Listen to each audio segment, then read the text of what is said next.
రాష్ట్ర వ్యాప్తంగా ఉన్నటువంటి పశుసంవర్ధక శాఖ సహాయకులందరికీ ఈ శిక్షా శిబిరానికి ఆహ్వానం పలుకుతూ, నా పేరు doctor yes Kiran Kumar, veterinary assistant surgeon, ప్రాంతీయ పశుసంవర్ధక శాఖ శిక్షణా కేంద్రం, విశాఖపట్నం. ఈరోజు మనము 15వ వారం ముగించుకుని 16వ వారంలో అడుగు పెడుతున్నాము. ఈ పశుసంవర్ధక శాఖ సహాయకుల 4 నెలల శిక్షణ కార్యక్రమంలో ఇది ఆఖరి వారంలో మనకి మనం చర్చించుకునే కొన్ని పాఠ్యాంశాలు ఉన్నాయి.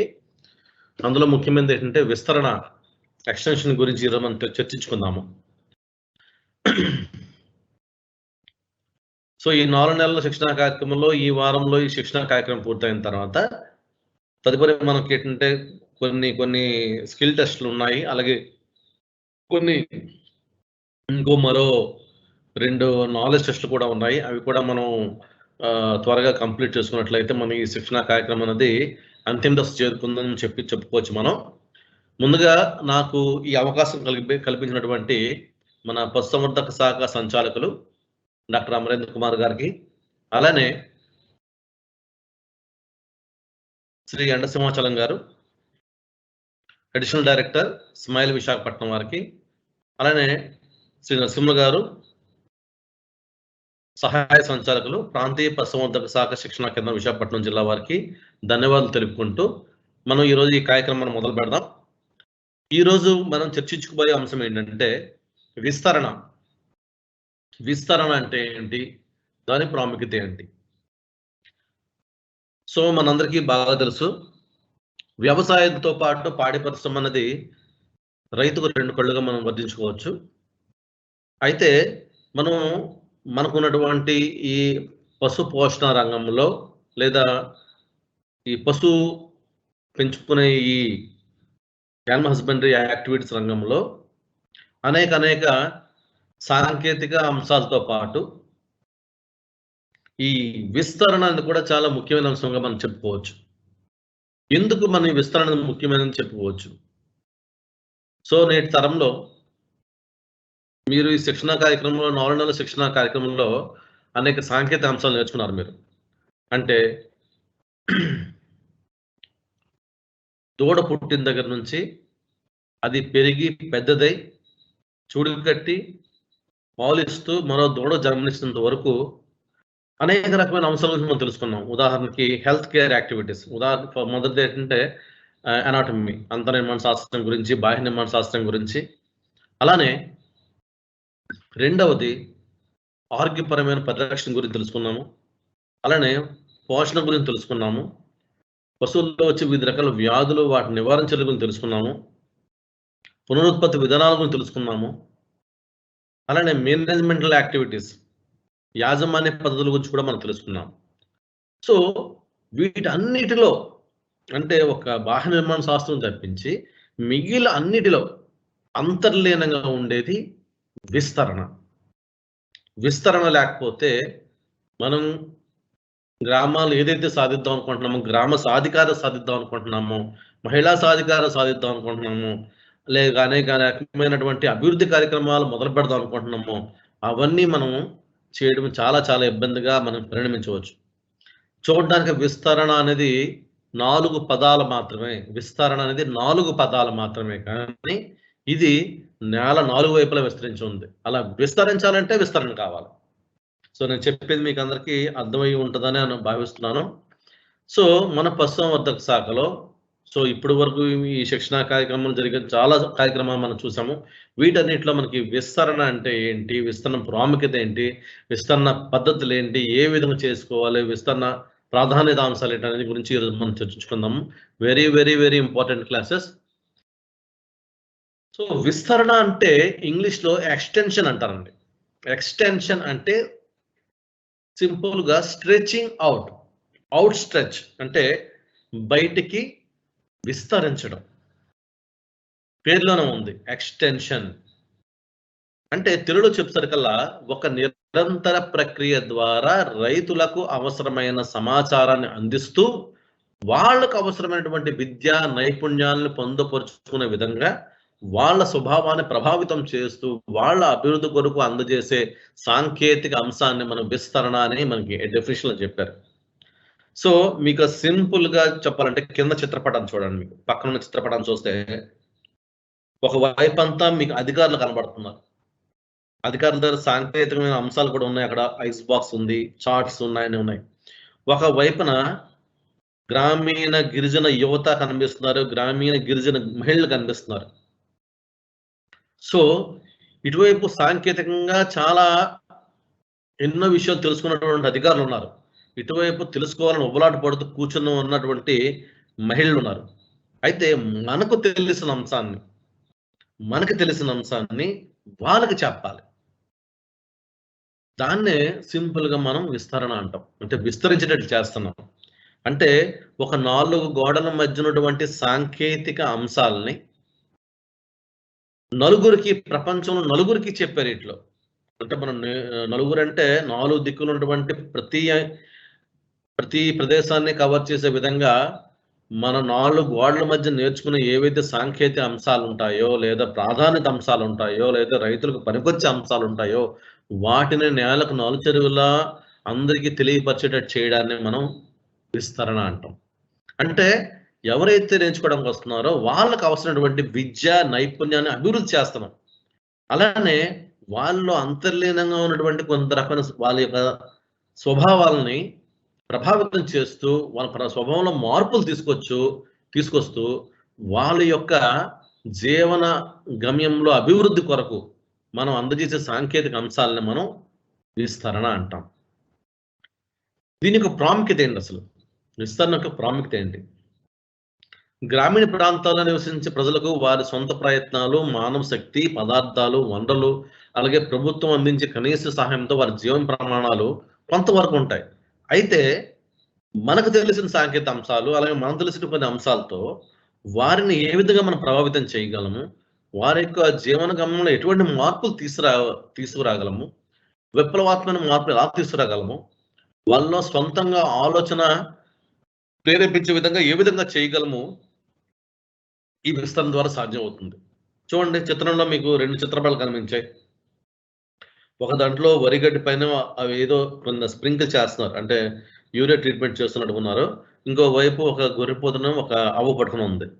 ఈ 2 చిత్రాలు గమనించినట్లయితే వాటి యొక్క అభివృద్ధికి మనం ఏ విధంగా అంటే మనకు తెలిసిన సాంకేతిక అంశాలు ఏంటి? ఆరోగ్య పరిరక్షణలో గొర్రె పిల్లలకు ఏ విధంగా మనం డీవార్మింగ్ పెట్టాలి?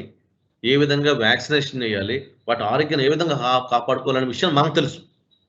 వాళ్ళకి కూడా తెలుసు. వాళ్ళ యొక్క సొంత ప్రయత్నాలు వాళ్ళకు కూడా కొంత తెలుసు. అయితే మనకున్నటువంటి నాలెడ్జ్ వాళ్ళకి ఏ విధంగా పంచి వాటి అభివృద్ధి కొరకు లేదా వారి యొక్క ఆర్థిక పురోగమనం గురించి మనం ఏ విధంగా పాటుపడతామో, ఏ విధంగా చెప్తామన్నది విస్తరణ. అలానే వరిగడ్డితో పశువులు మేపుకోవచ్చు. సో, వరిగడ్డి వల్ల పశువుల యొక్క కడుపు నిండుతుంది, ఆకలి తీరుతుంది. కానీ దాని యొక్క ఉత్పాదకతలో మార్పు రాదు. రైతులకు కూడా ఆ విషయం తెలుసు. మనకు ఆ విషయం తెలుసు. వాళ్ళేంటి రైతులు వాళ్ళకి అదే అవైలబుల్ ఉంది కాబట్టి, అదే అందుబాటులో ఉంది కాబట్టి దాన్నే వాళ్ళు మేపుస్తారు.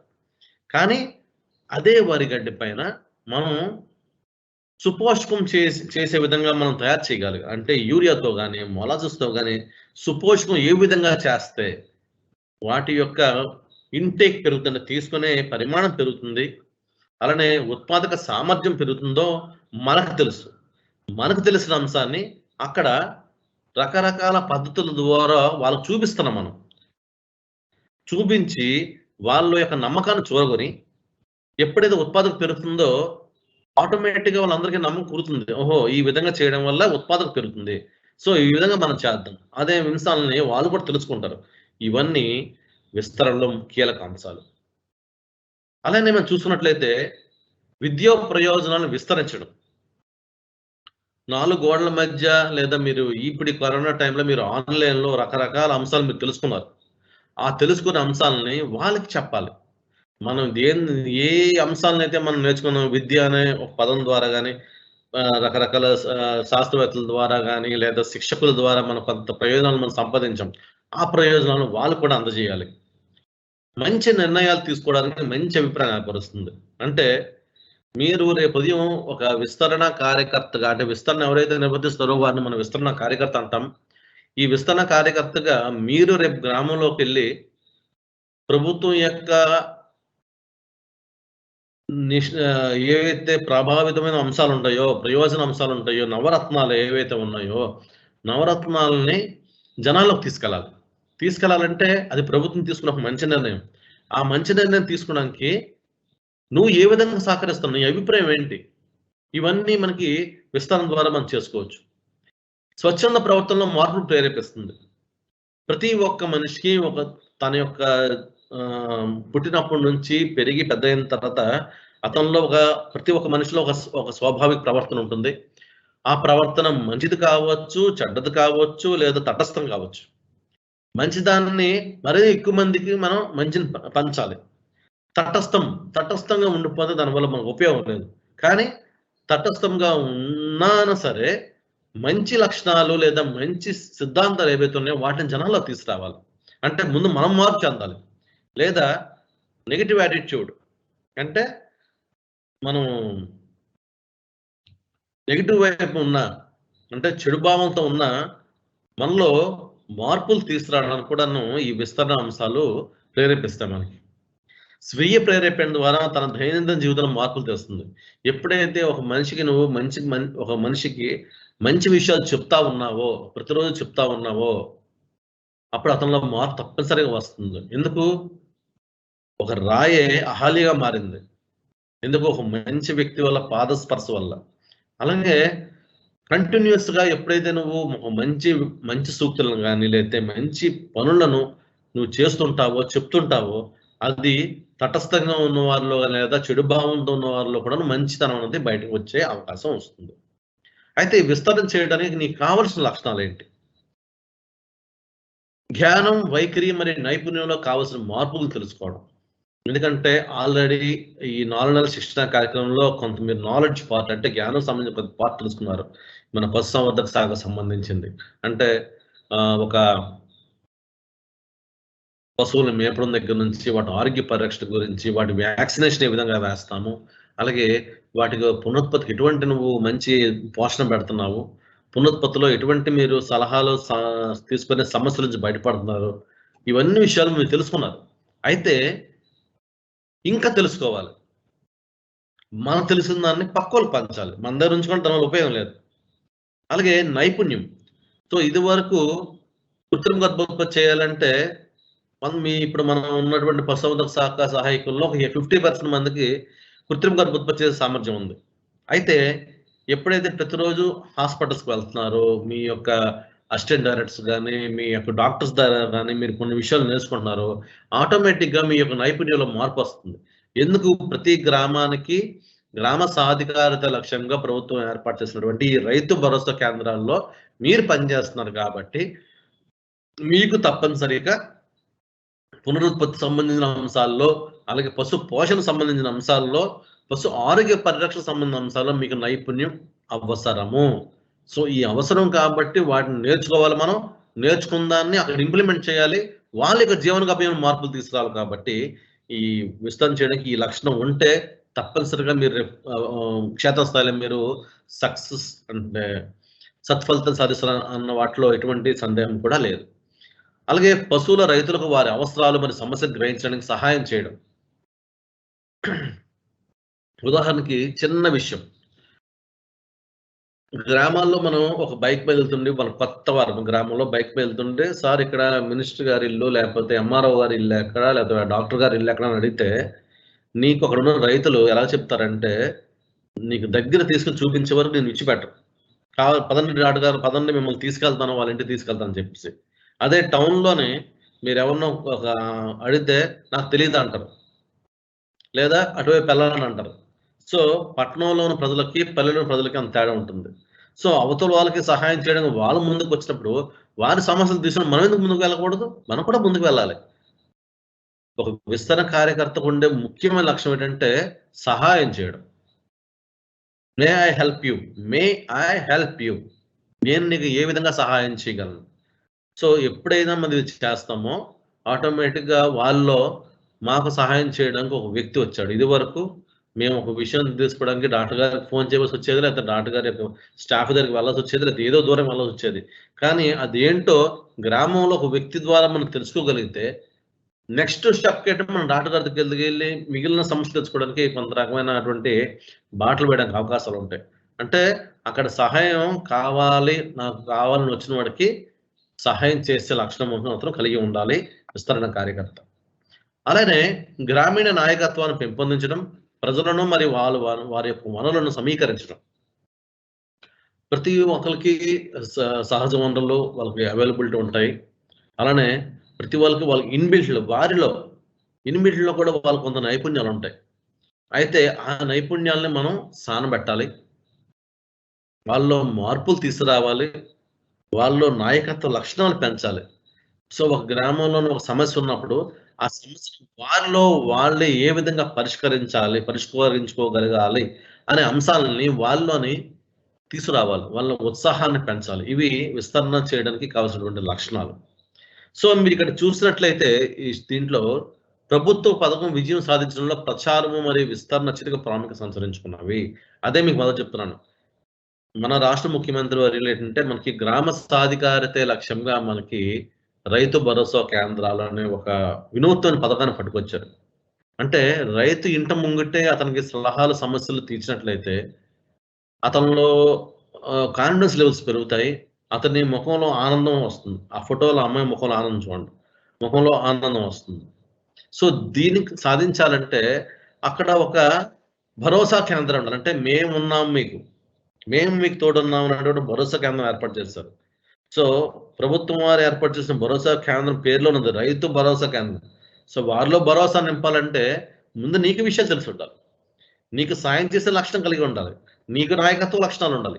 ఇవన్నీ ఎప్పుడైతే నీకు మేళవింపు జరిగి నువ్వు ఒక కంప్లీట్ మ్యాన్‌లా మారుతావో, సంపూర్ణ వ్యక్తిలా ఉంటావో, అప్పుడే ఆ రైతు భరోసా కేంద్రంలో వారికి భరోసా కల్పించడానికి నువ్వు ఒక వ్యక్తిగా అవతరించగలుగుతావు. మీరు త్రికోణం చూసినట్లయితే పైన ఇక్కడ రీసెర్చ్ ఉంది, కింద ఫార్మర్ ఉంది, పక్కన ఎక్స్‌టెన్షన్ ఉంది. ఈ 3 త్రికోణాలు ఉన్నాయి. అంటే 4 గోడల మధ్య జరిగినటువంటి ఏదైతే రీసెర్చ్ ఉందో, పరిశోధన ఉందో, పరిశోధన యొక్క ఫలాలు ఏవైతే ఉన్నాయో, లేకపోతే ఒక 4 గోడల మధ్య జరిగిన ఒక వర్క్‌షాప్ ఏదైతే ఉందో, ఆ వర్క్‌షాప్‌లో వచ్చినటువంటి ఫ్రూట్ ఏదైతే ఉందో, ఫలితం ఏదైతే ఉందో, ఆ ఫలితాన్ని ఈ విస్తరణ ద్వారా సంబంధితమైనటువంటి రైతుకు అందజేయడం. ఇది విస్తరణకు త్రికోణం. ఈ విస్తరణలో ముఖ్యంగా 2 భాగాలుంటాయి. ఒకటి అభివ్యక్తీకరణ, విద్య. సో, ఇవన్నేంటంటే మనం మీకు స్లైడ్‌లు చెప్తున్నాను మీరు అనుకోవద్దు. ఇందులో చాలా చాలా ఇంపార్టెంట్ పాయింట్లుంటాయి. అభివ్యక్తీకరణ అంటే ఏంటి? విద్య అంటే ఏంటి? సో, విద్య, అభివ్యక్తీకరణ. విద్య లేనివాడు వింత పశువు అని ఒక మేధావి చెప్పారు. నాకు తెలిసి అభివ్యక్తీకరణ కళలు లేనివాడు దేనికి పనికిరాడు అంటాను నేను. ఎందుకంటే విద్య ఒకటి సరిపోద్దు. విద్యతో పాటు దాన్ని అభివ్యక్తీకరించాలంటే కమ్యూనికేట్ చేయగలగాలి. ఎప్పుడైతే కమ్యూనికేట్ చేయగలుగుతాడో 10 మందికి ఒక మార్గదర్శకుడు అవుతాడు. లేకపోతే మాత్రం అతనిలోనే ఆ విద్య ఉండిపోతుంది. దానివల్ల పెద్ద ఉపయోగం ఏది లేదు. అతను అభివృద్ధి చెందడానికి పనికొస్తాడు తప్ప పక్క వాళ్ళని అభివృద్ధి చెందడానికి మాత్రం పనికిరాడని నా యొక్క అభిప్రాయం. సో, ఇక్కడ మీరు చూసినట్లయితే విస్తరణ సైకిల్ విద్య, అభివ్యక్తీకరణ, రైతులకు సమాచారం చేరువేట. సో, మనకేదైతే విద్య ఉందో దీని ద్వారా నాలెడ్జ్ మనం రైతులకు అందజేస్తాం. రైతులకి నాలెడ్జ్‌ని అందజేస్తాం.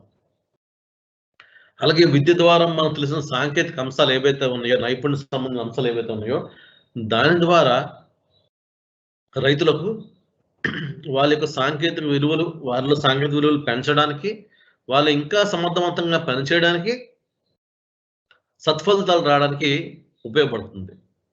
యాటిట్యూడ్. అంటే యాటిట్యూడ్. యాటిట్యూడ్ అంటే వారి యొక్క ప్రవర్తనలో మార్పు. మీరు చాలా గ్రామాల్లో మీరు చూసినట్లయితే ఆ గ్రామంలో ఒక మీటింగ్ పెట్టి, అమ్మ ఈరోజు ఈ ప్రోగ్రామ్ చెప్తున్నా. ఈరోజు పశువులకు నట్టల నివారణ మందులు పడుతున్నాను. ఈ నట్టల నివారణ మందుల వైపు లాభం ఏంటి? ఈ నట్టల నివారణ మందులు తీసుకోవడం వల్ల రైతులకు వచ్చే ప్రయోజనాలు ఏంటనేది మనం క్షుణ్ణంగా చెప్తాం. అయినా సరే చెప్తాం మనం. సంవత్సరానికి 3-4 సార్లు మనం నట్టల నివారణ మందులు పట్టినట్లయితే మీ సన్నజీవాలు గాని, పశువులు గాని చాలా ఆరోగ్యవంతంగా ఉందని చెప్తాం. కానీ రైతు యొక్క దృక్పథంలో మార్పొస్తదా? ఒక 70% రైతుల దృక్పథంలో మార్పొస్తుంది. 30% మార్పు రాదు. అంటే 50% మంది మీరు చెప్పినా చెప్పని తప్పనిసరిగా పావులు మందు పడతారు. ఇంకో 20 మెంబర్స్ తటస్థంగా ఉంటారు. వాళ్ళకి మీరు ఎప్పుడైతే చెప్తారో వాళ్ళకి ప్రవర్తనలో మార్పు వచ్చి వాళ్ళు పావుల మందు పడతారు. ఇంకో 30% నేను పావుల మందు పెట్టినా పట్టకపోయినా పశువు యొక్క ఉత్పత్తిలో మార్పు రాలేదు. అంటే నేను ఇదివరకు 5 లీటర్లు ఇచ్చింది ఇప్పుడు పావుల మందు పడితే 5 లీటర్లే ఇస్తుంది. దానివల్ల ఉపయోగం లేదని చెప్పేసి పావుల మందు పడడం మానేస్తారు. అంటే పావుల మందు పడడం వల్ల పాల ఉత్పత్తులు పెరిగిపోతున్నాయి అక్కడ? అలా కాదు. పాముల మందు పడడం వల్ల తన ఆరోగ్య పరిరక్షణ జరిగి క్రమమేణా అంటే కాలక్రమంలో నీకు పాల ఉత్పత్తి పెరిగి దాని ఆరోగ్యం డబ్బులకు దాని ఆరోగ్యం ఏదైతే ఉందో ఆరోగ్యాన్ని మనం కాపాడుకునే వాళ్ళం అవుతాం. ఎప్పుడైతే ఆరోగ్యాన్ని కాపాడుకుంటామో ఉత్పత్తి ఆల్రెడీ వస్తుంది మనకి. కానీ మనం దీనికి ఏదైతే లింక్ ఉందో ఆ లింక్‌ని రైతులు అర్థం చేసుకోలేరు. సో, వాళ్ళు ఇంకా 30% మంది ఉంటారు. సో, ఒక విస్తరణ కార్యకర్తగా నీ యొక్క విధి ఏమిటంటే ఆల్రెడీ 50% మంది చేస్తున్నారు. ఇంకో 20% మెంబర్స్ వస్తున్నారు. ఎవరైతే 30% పీపుల్ ఉన్నారో వీళ్ళని ఏ విధంగా పైకి తీసుకురావాలి? ఆ 30%, 20% పీపుల్‌ని నువ్వు పైకి తీసుకొచ్చినట్లయితే అంటే 100కి 90% మందిని నువ్వు లైమ్‌లైట్‌లో తీసుకెళ్తే ఒక విస్తరణ కార్యకర్తగా లేదా ఒక పశుసంవర్ధక శాఖ సహాయకుడిగా నువ్వు విజయం సాధించినట్లు. యాటిట్యూడ్ అనేది చాలా చాలా ఇంపార్టెంట్. యాటిట్యూడ్‌ని ఎప్పుడైతే నువ్వు మార్చగలుగుతావో నువ్వు తప్పనిసరిగా నువ్వు విజయవంతం అయ్యావని మనం తప్పనిసరిగా చెప్పొచ్చు. సో, విస్తరణలో ముఖ్యమైన పాత్రధారులు విస్తరణ కార్యకర్త, రైతు మనకు తెలిసిందే. ఎందుకంటే ఒక విస్తరణ కార్యకర్త అంటే ఎవరైతే ఫీల్డ్ లెవెల్‌లో క్షేత్రస్థాయిలో పనిచేస్తున్నారో ప్రభుత్వ కార్యక్రమాలని లేదా ప్రభుత్వం యొక్క విధులను లేదా ప్రభుత్వం పశుసంవర్ధక శాఖలో అంటే మన యొక్క పనిచేస్తున్న శాఖలో రకరకాల విషయాలను తెలుసుకొని అధికారుల ద్వారా, శాస్త్రవేత్తల ద్వారా, శిక్షకుల ద్వారా రకరకాల విషయాలను అవగాహన చేసుకొని, ఆ చేసుకున్న అవగాహనని తనలో నిక్షిప్తం చేసుకొని అలాగే ఉండిపోకుండా అవసరమైనప్పుడు వాటిని బయట తీసుకొచ్చి దేని ద్వారా? నీకున్న నాలెడ్జ్ ద్వారా, నీకున్న స్కిల్ ద్వారా, నీకున్న యాటిట్యూడ్ ద్వారా రైతుల యొక్క అభ్యున్నతికి ఎప్పుడైతే నువ్వు కట్టుపడతావో ఒక విస్తరణ కార్యకర్తగా నువ్వు సక్సెస్ అయినట్లు లెక్క. సో, అందువల్లే విస్తరణలో ఉన్న ముఖ్యమైన పాత్రలు రెండే 2 ఉంటాయి. విస్తరణ కార్యకర్త, 2 రైతు. ఇది మీకు ఫోటో చూపించాను. ఇప్పుడు మీకు చిత్రంలో మీకు ఫోటో చూపించాను చూడండి. ఫోటోలో మీకు క్లియర్‌గా కనిపిస్తుంది మీకు. ఐస్‌బర్గ్. మీరు చాలా మంది 'టైటానిక్' సినిమా చూసే ఉంటారు. 'టైటానిక్' సినిమాలో ఒక షిప్ వెళ్తుంటుంది. వారం చేసినప్పటికీ వాళ్ళు తప్పించుకోలేరు. ఒక మంచు ఫలకాన్ని గుద్దేస్తారు వాళ్ళు. ఆ మంచు ఫలకం బయట కనపడడానికి ఆ విధంగా కనిపిస్తుంది. కానీ కింద మాత్రం చాలా ఒక కిలోమీటర్ పరిధి విస్తరించి ఉంటుంది. అదే విధంగా బయట కనబడేది ఆ 10% మనకు బయట కనబడుతుంది. చిన్న ఐస్ ముక్కలాగా ఏదో పైన చిన్న కొండలా కనిపిస్తుంది. కింద మాత్రం చాలా పెద్దగుంటుంది. ఆ పైకి కనిపించేది బయటకి జనాలకి నువ్వు కనబడే విషయం ఏంటి? అది 10% మాత్రం. అంటే నీ యొక్క విద్య గాని, నీకు నైపుణ్యం గాని, నీ యొక్క ఎబిలిటీ అంటే నువ్వు చేయగల సామర్థ్యం 10% మాత్రమే ఉంటుంది. కానీ ఇతరులకు కనిపించనివి కిందనుండేది అన్నోన్ టు అదర్స్ అవే విలువలు, ప్రమాణాలు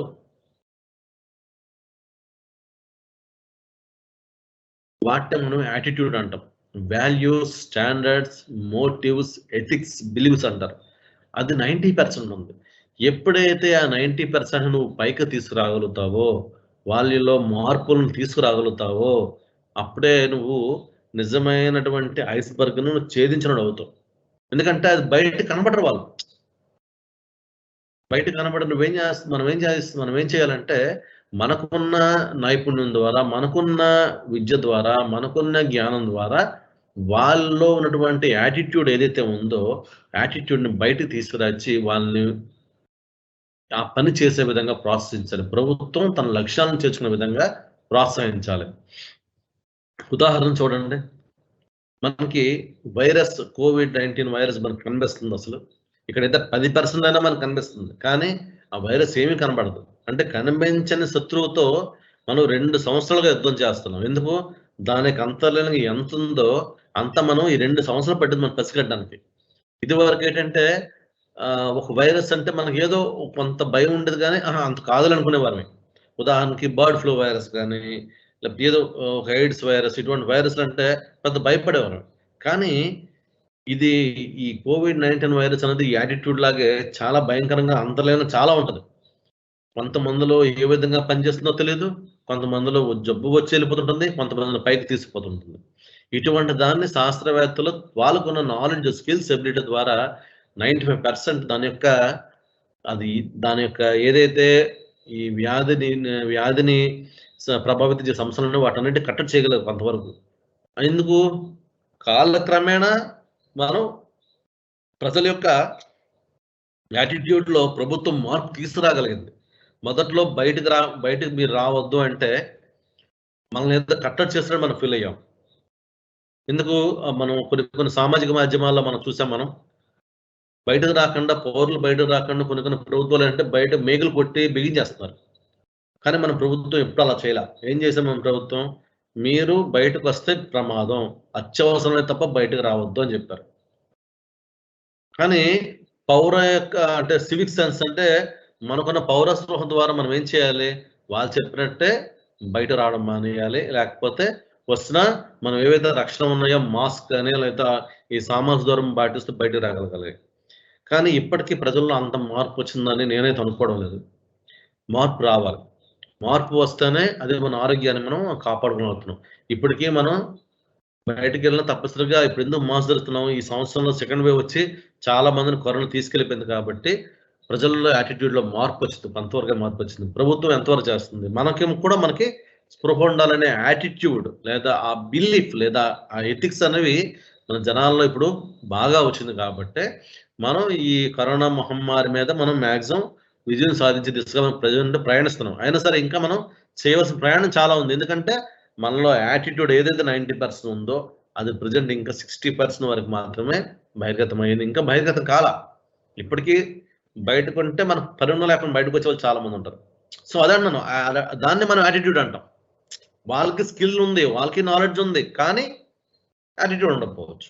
సో ఎప్పుడైతే యాటిట్యూడ్ అంటే ఇప్పుడు మీకు అర్థమైంటదో మంచి తలపు, మంచి దృక్పథం దాన్ని మనం గుడ్ యాటిట్యూడ్ అంటాం. పాజిటివ్ యాటిట్యూడ్ అంటాం. ప్రభుత్వం చూసుకుంటే మనకి మండల పరిషత్ అభివృద్ధి అధికారి, పంచాయత్ సెక్రటరీ కింద సహాయకులు, ఇటువైపు చూస్తే పశుసంవర్ధక శాఖ డిపార్ట్మెంట్‌లో పశు వైద్య అధికారి, వాళ్ళ కింద వాలంటీర్లు, వాళ్ళ కింద రైతున్నాడు. అంటే ఒక ప్రభుత్వం నిర్దేశించబడిన ఏదైతే అంశం ఉందో అంశం కింద రావాలంటే మధ్యలో ఎన్ని స్టెప్స్ ఉంటాయి. ఈ స్టెప్స్ ద్వారా వాళ్ళకి చేరాలి విషయం. సో అందువల్లే ప్రభుత్వం ఏదైతే ఒక జీవో గాని లేకపోతే ఒక గెజెట్ గాని నిర్ణయించిన తర్వాత దాన్ని కన్సర్న్ అభివృద్ధి అధికారులకు గాని, పశుసంవర్ధక అధికారులకు గాని వాళ్ళు తెలియపరుస్తుంది ఎక్స్టెన్షన్ ద్వారా. వారి నుంచి పశుసంవర్ధక శాఖ సహాయకులు తెలియపరుచుకుంటారు. సో వాళ్ళ నుంచి వాలంటరీకి వెళ్తారు. వాళ్ళ నుంచి రైతు నేర్చుకుంటారు. సో ఈ స్టెప్స్‌లోనే ఎక్కడ ఏది మిస్ అయినా సరే మనం ఏదైతే అంశం ఉందో అభివృద్ధి అనే అంశం ఉందో అభివృద్ధి అనే అంశము కుంటుపడడానికి అవకాశాలు ఎక్కువగా ఉంటాయి. సో ఈ విషయంలో పశుసంవర్ధక శాఖలు ఎంత బాధ్యతగా వ్యవహరించాలంటే వారధిగా వ్యవహరించాలి. అంటే ప్రభుత్వానికి రైతులకు మధ్య ఒక వారధిగా వ్యవహరించాలి. నిజాయితీగా ఉండాలి, సన్నిహితంగా ఉండాలి, వాళ్ళకొచ్చే లాభాలను వివరించగలగాలి. సో సన్నిహితంగా ఉండాలి, నిజాయితీగా ఉండాలి. నువ్వు ఎప్పుడైతే రైతులకు స్థానికంగా వారికి అందుబాటులో ఉండి, వారి యొక్క తలలో నాలుకలో నువ్వు మెలుగుతావో దాన్నే మనం నిజాయితీ అంటాం, సన్నిహితం అంటాం. వాళ్ళకి ఏ అవసరం ఉన్నా సరే అన్న, అక్క, అమ్మ. సో ఇలాగ వాళ్ళని పేరుగా పిలుచుకొని వారిలో మమేకం అవుతావో అప్పుడే వారికి నీ మీద నమ్మకం కలుగుతుంది. ఓహో! వాడు చేస్తున్నాడు, సమ్ ఎక్స్‌పర్ట్స్ నా కోసం చేస్తున్నాడు. సో ప్రభుత్వం ఇచ్చే ఫలితాలను మాకు చేరవేయడానికి అన్నిత్యం శ్రమిస్తున్నాడని చెప్పి నీ యొక్క శ్రమను గుర్తిస్తారు వాళ్ళు. ఎప్పుడైతే వాళ్ళకి లాభాలను ఏ విధంగా వస్తాయో అనేది మనం తెలియపరుస్తామో మనకు కూడా ఒక హ్యాండ్ ఇచ్చి మనకు కూడా కోఆపరేటివ్‌గా ఉండి మన పనులు మనం సక్రమంగా చేసుకోవడానికి మనకు వాళ్ళు వెసులుబాటు కల్పిస్తారు. అలాగే వారి అభివృద్ధి పథంలో తీసుకెళ్ళడానికి మనకు కూడా ఒక అవకాశం అనేది లభిస్తుంది. ఈ మంచి కార్యకర్తకు ఉండవలసిన మరిన్ని లక్షణాలు ఏంటంటే సమయ పాలన, టైమ్ సెన్స్ అనేది ఉండాలి తప్పనిసరిగా. ఉదాహరణకి ఒక రైతు మనకు ఫోన్ చేస్తారు. అంటే నా స్వీయ అనుభవం మీకు చెప్తున్నాను. సో పొద్దున్న మేము క్లినిక్స్‌లో పనిచేసే టైం మాకు ఫోన్‌లు వచ్చేవి. పొద్దున్న 6 గంటలకు, 7 గంటలకు ఫోన్ వచ్చేది. డాక్టర్ గారు ఎక్కడున్నారంటే, మావు ఏం లేకపోతుంది, లేదా మావు పాలు సరిగ్గా రావడం లేదు. మీరు 2 గంటలకు వస్తారు. సో మనం టైం చూసుకొని, సరే అమ్మా మేము 8 గంటలకల్లా మీ ఇంటి దగ్గర ఉంటాం. మనం 8 గంటలకు హాస్పిటల్‌కి వెళ్ళాలి. మనం 8 గంటలకు వస్తామని చెప్పాం. సో మనం చెప్పినప్పుడు హాస్పిటల్ చూసుకొని వస్తాము, 9 గంటలకు వస్తామని చెప్పాలి. లేకపోతే హాస్పిటల్కి వెళ్ళే ముందు 7:30 వస్తుందని చెప్పాలి. మనం 8 గంటలకని చెప్పేసాం. ఆ తర్వాత మీకు అర్థమైంది ఏంటంటే హాస్పిటల్‌లో మీకు చాలా ఒక ముఖ్యమైన కార్యక్రమం ఉంది. ఆ కార్యక్రమానికి మీరు ఎట్టి పరిస్థితుల్లో మీరు హాజరవ్వాలి. మీరు పొద్దున్నే బయలుదేరి మీరు కారేసుకొని బైక్ వేసుకొని మీరెళ్లారు. హాస్పిటల్‌కి వెళ్ళిపోయారు. ఆ ఊరు దాటి వెళ్ళిపోయారు. సో, రైతు మీకోసం చూస్తున్నాడు. 8 అవుతుంది, 8:10 అవుతుంది, 8:20 అవుతుంది, 8:30 అవుతుంది. డాక్టర్ గారు ఇక జాడలేదు. ఇంకో 10 నిమిషాలు వెయిట్ చేసి మీకు ఫోను చేస్తారు. మీరేదో కార్యక్రమంలో బిజీగా ఉండి మీరు ఫోన్ ఎత్తడం మానేశారు. సో, తప్పనిసరిగా మీ మీద వ్యతిరేక భావం కలుగుతుంది. అందులో ఎటువంటి సందేహం లేదు. సో, మీకు వెళ్ళినప్పుడు మీకు ఆహ్, టైమ్ మేనేజ్‌మెంట్ మీకు రానప్పుడు ఏం చేయాలంటే, మీరు వాళ్ళకి ఫోను చేసి చెప్పాలి. అమ్మా నేను చిన్న అర్జెంటమైన కార్యక్రమంలో నేను హాస్పిటల్‌లో స్టక్ అయిపోవచ్చింది. ఒక 10 నిమిషాలు ఆలస్యంగా వస్తాను. నా కోసం వెయిట్ చేయంటే, అమ్మో! డాక్టర్ గారికి చాలా ఇబ్బందిగా చాలా ఒక ముఖ్యమైన కార్యక్రమం ఉండడం వల్ల ఆళ్ళు రాలేకపోయారేమో అని భావించి, నీ గురించి ఒక 10 నిమిషాలు వెయిట్ చేసి, మనం వచ్చిన తర్వాత తన కార్యక్రమం ఎంచుకొని రైతు పనికి రైతెళ్తాడు. మన పనికి మనం వెళ్తాం. సో, ఎప్పుడైతే సమయ పాలన మనం పాటించమో, రైతులకు మన మీద నమ్మకం పోతుంది. అది మీరు గుర్తుంచుకోవాల్సిన మొదటి విషయం. రెండోది వాడుక భాష తెలిసి ఉండడం. రైతులకు మనం మమేకం అవ్వాలన్నా, రైతులతో కలిసి మనం పని చేయాలన్నా, లేదా వాళ్ళతో పని చేయించాలన్నా, లేదా ప్రభుత్వం యొక్క పనులు జరగాలన్నా సరే, వారికి అర్థమయ్యే భాష నీకు తెలియాలి. సో, మనం పట్టణాల్లో పెరిగామనుకుందాం. మనకక్కడ ఉద్యోగం వచ్చింది. సో, పట్టణాల్లో మనం ఏది పడితే అది మాట్లాడతాం. అలా కాదు. వాళ్ళకి సరళంగా వాళ్ళకి అర్థమయ్యే రీతిలోనే మనం మాట్లాడినట్లయితే అది దానివల్ల ఏంటంటే ఎక్కువ సత్ఫలితాలు వచ్చే అవకాశం ఉంటుంది. వారిలో మనం మమేకమయ్యే అవకాశాలు ఎక్కువగా ఉంటాయి. అలాగే ఓపికతో మెలగాలి, నిజాయితీతో ఉండాలి. రైతులకు చెప్పే విషయంపై నీకు పూర్తి అవగాహన కలిగి ఉండాలి. సో, ఓపికతో మెలగాలి. ఒక్కోసారి సమయం దాటిపోతున్న సరే విధులు చేయవలసిన పనులు ఏర్పడతాయి. ఓపిక ఉండాలి. ఒక్కోసారి మనం మాట్లాడుతున్నప్పుడు రైతు చాలా కోపంగా ఉంటాడో, లేదా వేరే పని మీద ఉంటాడో, అతను ఫాస్ట్‌గా వస్తాం మన మీదకి. మనకు ఓపిక ఉండాలి. So, patience is very, very, very important. ఎప్పుడైతే ఓపిక అన్నది నశించిపోతుందో, విప్లవాత్మక మార్పులు వాళ్ళలో వస్తాయి. ఏంటి ఈయనకి ఓపిక లేదు. ఇతను మన కోసం ఏం పని చేస్తాడంటారు అంటారు. కాబట్టి మనిషికి ఓపిక కావాలి. మీరు చాలా అంటే ఈ మధ్య నేను చాలా కార్యాలయాలకెళ్ళాను. ఎక్కడికైనా ఎళ్ళినప్పుడు మనం చాలా అర్జెంట్ వర్క్ పనుంటది మనకి. మనం వెళ్ళాం వాళ్ళతో మాట్లాడతాం. మాట్లాడినప్పుడు "ఏంటమ్మా? సార్ నాకు పనవ్వలేదు. లేకపోతే ఇక్కడ మా ఇంటి దగ్గర కరెంట్ పోయింది. పవర్ లేదు." మనకు చాలా ఫ్రస్ట్రేషన్ ఉంటది. కానీ అవతల మాటల్లో "సార్ ఏం గారపడొద్దు. 5 నిమిషాల్లో మా సిబ్బంది అక్కడికొస్తారు. మీకు సహాయం చేస్తారంటారు." అంటే వాళ్ళు చాలా ఓపికగా చెప్తారు వాళ్ళు. కానీ మనకనిపిస్తుంటది. బాధపడినోడు తెలుస్తది. మీకేం తెలుసండి ఓపిక అంటున్నాం. కానీ వాళ్ళ యొక్క లక్షణంగా వాళ్ళు చాలా ఓపికతో మనకు సమాధానం చెప్తారు. సో, మనం కూడాను ఫీల్డ్‌లో క్షేత్రస్థాయిలో పని చేసినప్పుడు ఓపిక కలగాలి. ఓపికతో ఉండాలి. అలాగే నిజాయితీతో ఉండాలి. అలాగే రైతులకు చెప్పే విషయంపై పూర్తి అవగాహన మనం కలిగి ఉండాలి. ఎప్పుడైతే ప్రభుత్వం ద్వారా ఏదైనా ఒక పథకం వచ్చినదో, లేదా ఒక గెజెట్ వచ్చిందో, లేదా ఒక కొత్త రూల్ వచ్చిందో, ఆ రూల్ పొజిషన్ గురించి ముందు మనకు పూర్తిగా అవగాహన కలిగి ఉంటే, ఆ తర్వాత మనం వాళ్ళకి చెప్పొచ్చు మనం. అలాగే వ్యక్తిత్వం, వినయ విధేయత, వినయ గుణం. వ్యక్తిత్వం మంచి వ్యక్తిత్వం కలిగి ఉండాలి. మన పర్సనాలిటీ చూసిన వెంటనే ఆహా! మంచి అధికారిరా! ఇతను మంచి అధికారి. మన కోసం ఏదైనా చేసే విధంగా ఉన్నాడు అనే ధోరణి వాళ్ళు కలగాలి మనం చూసిన వెంటనే. వినయ విధేయతతో ఉండాలి. ఒక ప్రభుత్వ అధికారికి ఉండవలసిన ముఖ్యమైన లక్షణం వినయ విధేయత. సో, ప్రభుత్వాధికారిగా మన బాధ్యతలు మనం సక్రమంగా నిర్వర్తించాలంటే మనకి 2 గుణాలు తప్పనిసరిగా ఉండాలి. అలాగే వినయ గుణం. అవతల వాళ్ళు చెప్పేది మనం పూర్తిగా వినాలి. అప్పుడే అక్కడ సమస్య ఏమిటో, సమస్యకి ఉన్నటువంటి పరిష్కారం ఏదైతే ఉందో, మనం వినడం ద్వారా సగం తేల్చవచ్చు. కాబట్టి ఎప్పుడైతే లిజనింగ్ స్కిల్స్ అంటే వినే గుణం మనకుంటుందో, అవతల వాళ్ళు చెప్పే గోడును మనం అర్థం చేసుకోగలుగుతామో, అప్పుడే ఒక విస్తరాధికారిగా మనకి సక్సెస్ అవ్వడానికి మంచి అవకాశాలుంటాయి.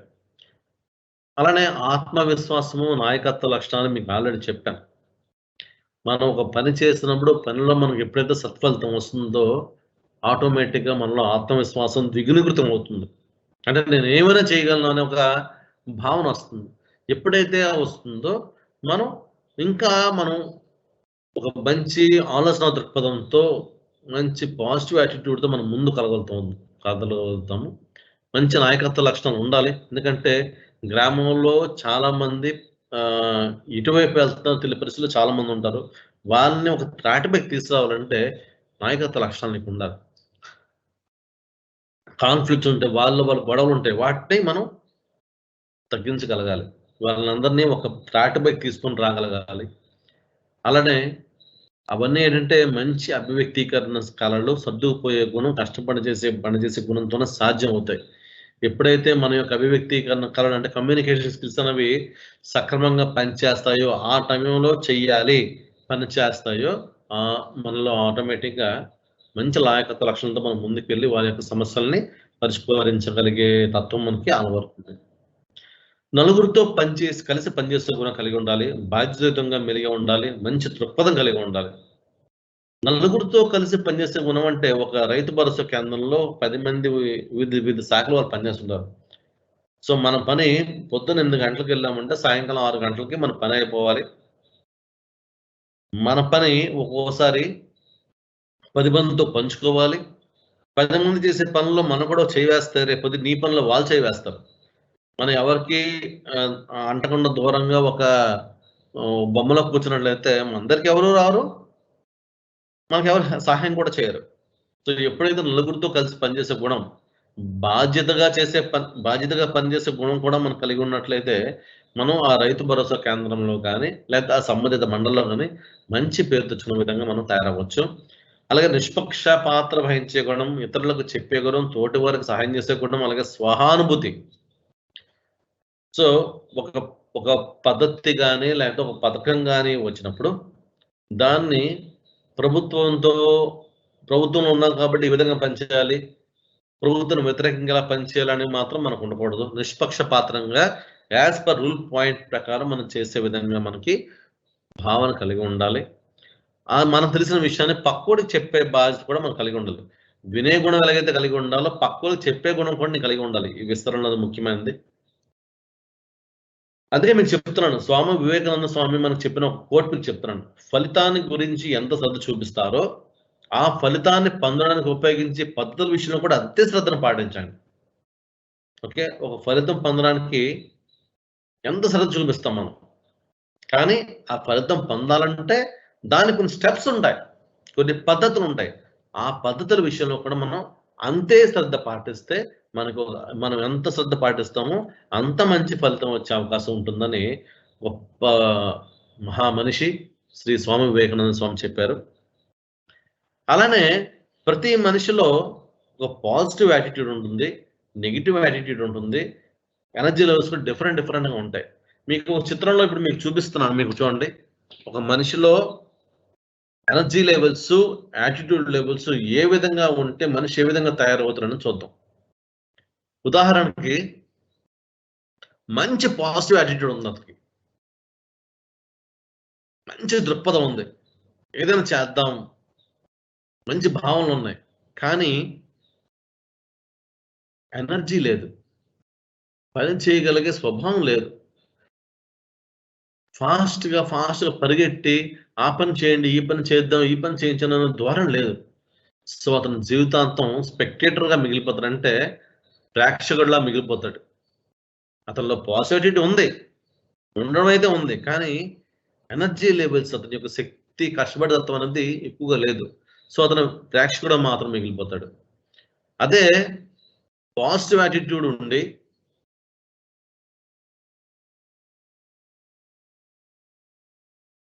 హై ఎనర్జీ లెవెల్స్ అంటే మంచి వ్యక్తిత్వం కలిగి ఉండి ఏ పనైనా చెయ్యాలి. మనం చేయగలుగుతాం అని చెప్పి ప్రతి ఒక్కళ్ళ దగ్గరికెళ్ళి వాళ్ళ యొక్క అభిప్రాయాలు తీసుకొని అభిప్రాయాలు పయ్యోళ్ళకి తెలియజెప్పి, పయ్యోళ్ళ యొక్క పై అధికారులకి ఏమైతే చెప్తారో దాన్ని కిందకి తీసుకెళ్ళడం ఇలాగా చాలా తలబునగా ఉన్నాడనుకో, అతను కష్టపడడానికి రైతులు గుర్తిస్తారు, అధికారులు గుర్తిస్తారు. సమాజంలో అతను ఒక విజేత అవుతాడు. విన్నర్ అవుతాడు. అదే నెగెటివ్ యాటిట్యూడ్ అండి. ఎనర్జీ లెవెల్స్ లేవు. శక్తివంతం చేసే కృషి ఉంది. బాగా చేస్తాడు. కింద మీద పరిగెడతాడు. కానీ అతని మైండ్ సెట్ అంత వ్యతిరేక ఛాయలతో ఉంది. వ్యతిరేక ఛాయలతో ఉంది. కానీ ఎనర్జీ లెవెల్స్ హై ఉన్నాయి. అతన్ని ఏమంటాం మనం? టెర్రరిస్ట్ అంటాం. అంటే తీవ్రవాది అంటాం. సో చూసారా మీకు చాలా మనకి ఇదివరకు చాలా దగ్గరలో బాంబ్ బ్లాస్ట్‌లు గాని, ఈ కిడ్నాప్‌లు చేయడం గాని చాలా చూస్తుంటాం. వాళ్ళందరికీ హై ఎనర్జీ లెవెల్స్ ఉంటాయి. మనకంటే చాలా ఎక్కువ కష్టపడతారు, ఎక్కువ తిరుగుతారు, ఎటువంటి వాతావరణంలో బతికేస్తారు. కానీ వాళ్ళ యొక్క భావనలు వ్యతిరేక భావంతో కలిగి ఉంటారు. వాళ్ళని మనం టెర్రరిస్ట్ అంటాం. ఒక్కోసారి వ్యతిరేక భావంతో కలిగి ఉండి ఏ పని చేయడు. అతను డెడ్ వెయిట్ కింద లెక్క. అంటే పేపర్ మీద పేపర్లు ఎగిరిపోకుండా నిలబడగలిగే ఒక పేపర్ వెయిట్ ఏదైతే ఉందో అలాంటి వ్యక్తితో సమానం అవుతారు డెడ్ వెయిట్. అంటే ప్రతి వ్యక్తి హయ్యర్ పాజిటివ్ యాటిట్యూడ్ అంటే సహృద్భావం కలిగి ఉండి ఎక్కువ శక్తివంచన లేకుండా కష్టపడితే అతను ఎప్పటికైనా జీవితంలో విన్నర్ విజేత అవుతాడు అనడంలో ఎటువంటి సందేహం లేదు. సో మీరందరూ కూడాను ఆ హై ఎనర్జీ లెవెల్స్‌తో పాజిటివ్ యాటిట్యూడ్‌తో విన్నర్ అవ్వాలని కోరుకుంటున్నాం. అయితే వివిధ రకాల విస్తరణ పద్ధతులేంటి? వ్యక్తీకరణ కళలేంటో మనం తెలుసుకుందాం ఇప్పుడు. సో విస్తరణ పద్ధతులంటే విస్తరణ కార్యకర్తలకు ప్రజలకు మధ్య సంబంధ భావ్యాలను పెంచి తద్వారా సమస్యలను తమకు తామే పరిష్కరించడంలో ప్రజలను ఉత్తేజపరచడం విస్తరణ కార్యకర్తల లక్ష్యం. దీనికంటే ప్రజలకి ఒక అవసరం ఉంది. అవసరం బట్టి మనం ఏం చేయాలి? ముందు కాన్సెప్ట్. ఎటువంటి కార్యక్రమం చేపట్టాలి? ఆ కార్యక్రమం చేపట్టాలంటే పని ప్రణాళికలు ఏ విధంగా వేయాలి? వేసిన ప్రణాళికని ఏ విధంగా మనం మెయింటైన్ చేయాలి? కార్యాచరణ చేయాలి, అమలు చేయాలి. ప్రణాళిక వేయాలి. ఆ ప్రణాళికను ఏ విధంగా మనం అమలు చేయాలి? ఫైనల్‌గా కన్క్లూజన్ ఏ విధంగా చేయాలన్నది విస్తరణ పద్ధతుల యొక్క ముఖ్య లక్షణం. సో పరిచయం యొక్క స్వభావం ద్వారా విస్తరణ పద్ధతులు 3 రకాలు. 1 వ్యక్తిగత విస్తరణ, 2 సామూహిక విస్తరణ, 3 బృంద విస్తరణ. సో ఏదైనా సరే నేను ఇంకో ఇంపార్టెంట్ పాయింట్ చెప్పడం మర్చిపోయాను. అది చెప్తున్నాను మీకు. ఒక విస్తరణ కార్యకర్తగా నీకుండే లక్షణం ఏంటంటే 4 అండి. 1 అటెన్షన్. అంటే పక్క వాళ్ళ యొక్క ఏదైతే ఉందో దాన్ని మనం మన వైపు తిప్పుకోవడం అటెన్షన్. 2 ఇంట్రెస్ట్. వారి యొక్క ఇంట్రెస్ట్ ఏంటన్నది తెలుసుకోగలగాలి. 3 డిజైర్. అంటే వారి కోరిక ఏంటి? వాళ్ళ మనసులోని భావన ఏంటి? కన్విక్షన్. వాళ్ళని ఏ విధంగా మనం కన్విక్ట్ చేస్తున్నాం. సాటిస్ఫాక్షన్. వాళ్ళని సత్ఫలితం రావడానికి ఏ విధంగా కృషి చేస్తున్నాం. ఈ విధంగా చేసిన వాడే నిజంగా ఒక విస్తరణ కార్యకర్త. అంటే వాళ్ళ యొక్క అవసరం ఏంటో తెలుసుకోగలగాలి. వాళ్ళలో ఇంట్రెస్ట్ రేపే విధంగా మనం ప్రవర్తించాలి. వాళ్ళని కన్విక్షన్ చేయగలగాలి. ఫైనల్‌గా మనం వాళ్ళని సాటిస్ఫాక్షన్ చేస్తాం. ఇదే విస్తరణ యొక్క ముఖ్య లక్షణం. నేను సింపుల్‌గా చెప్పాలంటే ఇప్పుడు సామాజిక మాధ్యమాల్లో గాని లేకపోతే టీవీ రకరకాల ద్వారాలో మీకు అనేక రకమైన అడ్వర్టైజ్‌మెంట్స్ వస్తుంటాయి. సో మనం ఒక కిల్లే బాటిల్‌లో వాటర్ తాగుదాం అనుకుంటాం. పక్కన బిజలరీ బాటిల్‌లో వాటర్ తాగుదాం అనుకుంటున్నాం. లేదా సాధారణంగా మంచినీళ్ళు తాగుదాం అనుకుంటున్నాం.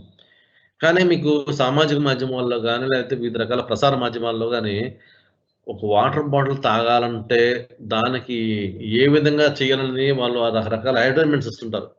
అంటే ఫుల్ వేసవి కాలం అతను దప్పికతో నిలబడి ఉంటాడు. అకస్మాత్తుగా అతనికంటే ఒక హిమాలయాల నుంచి ఎక్స్ట్రాక్ట్ చేసినటువంటి వాటర్ ద్వారా ఒక వాటర్ బాటిల్‌లో పెట్టినట్టు చూపిస్తాడు. ఆ బాటిల్ పైన ఏదో పెడతాడు. కిల్లయో లేకపోతే బెయిలియో లేకపోతే ఏదో ఒక బ్రాండ్ వేస్తాడు. బ్రాండ్ వేసి ఆ నీళ్ళు అతని నోట్లో పడగానే అతను ఎంతో అనుభూతిలో లోనైనట్టు మనకు చూపిస్తాడు. అతని కవళికల ద్వారా. అంటే అడ్వర్టైజ్‌మెంట్ అట్లా ఉంటాయి. ఎప్పుడైతే చూస్తారో మీకు పక్కనే గ్లాస్‌తో వాటర్ ఉన్నా సరే ఏదైతే బ్రాండ్ ఏదైతే ఉందో ఆ బ్రాండ్ వాటర్ తాగాలని మీకు మనసులో ఒక భావన మీకు కలుగుతుంది. కలిగి మీరు ఆ వాటర్ తాగుతారు. తాగిన తర్వాత మీకు మామూలు గ్లాస్ తాగినా మీకు అదే తృప్తొస్తుంది. ఈ వాటర్ తాగినా మీకు తృప్తొస్తుంది. కానీ ఎప్పుడైతే మీరు దానికి ప్రభావం మీరు ఎప్పుడైతే లోనయ్యారో ఈ వాటర్ తాగగానే మీకు మంచి అసలు మీ యొక్క దప్పిక పూర్తిగా తీర్పినట్టు ఒక భావన మీలో కలుగుతుంది. సో తద్వారా మీలో ఆ ప్రేరణ కలిగించడం ద్వారా అతను అమ్మకం చేయగలిగాడు ఒక వాటర్ బాటిల్. సో ఆ విధంగా తన యొక్క వ్యాపారాన్ని అతను పెంచుకోగలిగాడు.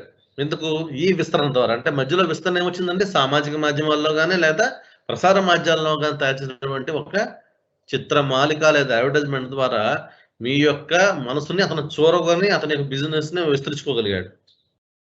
అది మెయిన్ ఈ విస్తరణ ద్వారా మాత్రం సాధ్యం.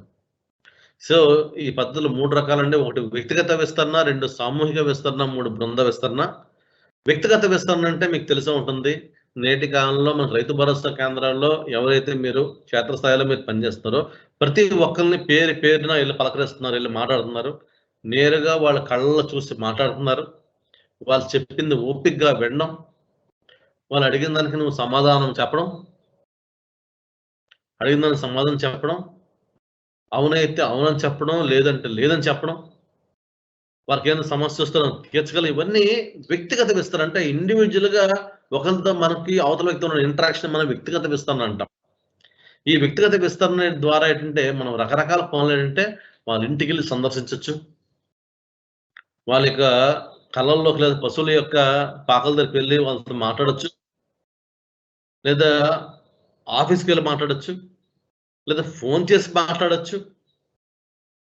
లేదా నీకున్న ఫలితాన్ని నువ్వు డెమాన్‌స్ట్రేషన్ చేయడం చేయొచ్చు. అంటే ఇప్పుడు ఎవరికైనా ఒక పని జరగాలండి. ఒక పని జరగాలి. ఆ పని జరగాలంటే ఒక అధికారిని కలాలి.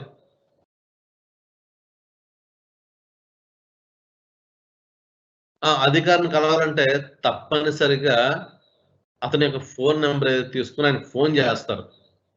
ఆయనకి ఫోన్ చేసి వాళ్ళ ఇంటికెళ్తారు. లేదా ఫోన్‌లో మాట్లాడతారు. అంటే వ్యక్తిగతంగా మాట్లాడతారు. ఇప్పుడు మనం చాలా మంది చూస్తున్నాం. మనకిప్పుడు కొన్ని అడ్వర్టైజ్‌మెంట్లు ఉన్నాయి. మనకి నిజ జీవితంలో మీరు ఇన్స్యూరెన్స్ కడతారా? లేదా ఫ్లాట్లు కొంటారా? లేదా బ్యాంక్ లోన్ కావాలని చాలా మంది ఫోన్ చేస్తుంటారు. కొంతమంది ఇంటికొస్తుంటారు. ఎందుకంటే వాళ్ళ యొక్క బిజినెస్‌ని విస్తరించుకోవడానికి వ్యక్తిగతంగా మనల్నొచ్చి కలుస్తారు.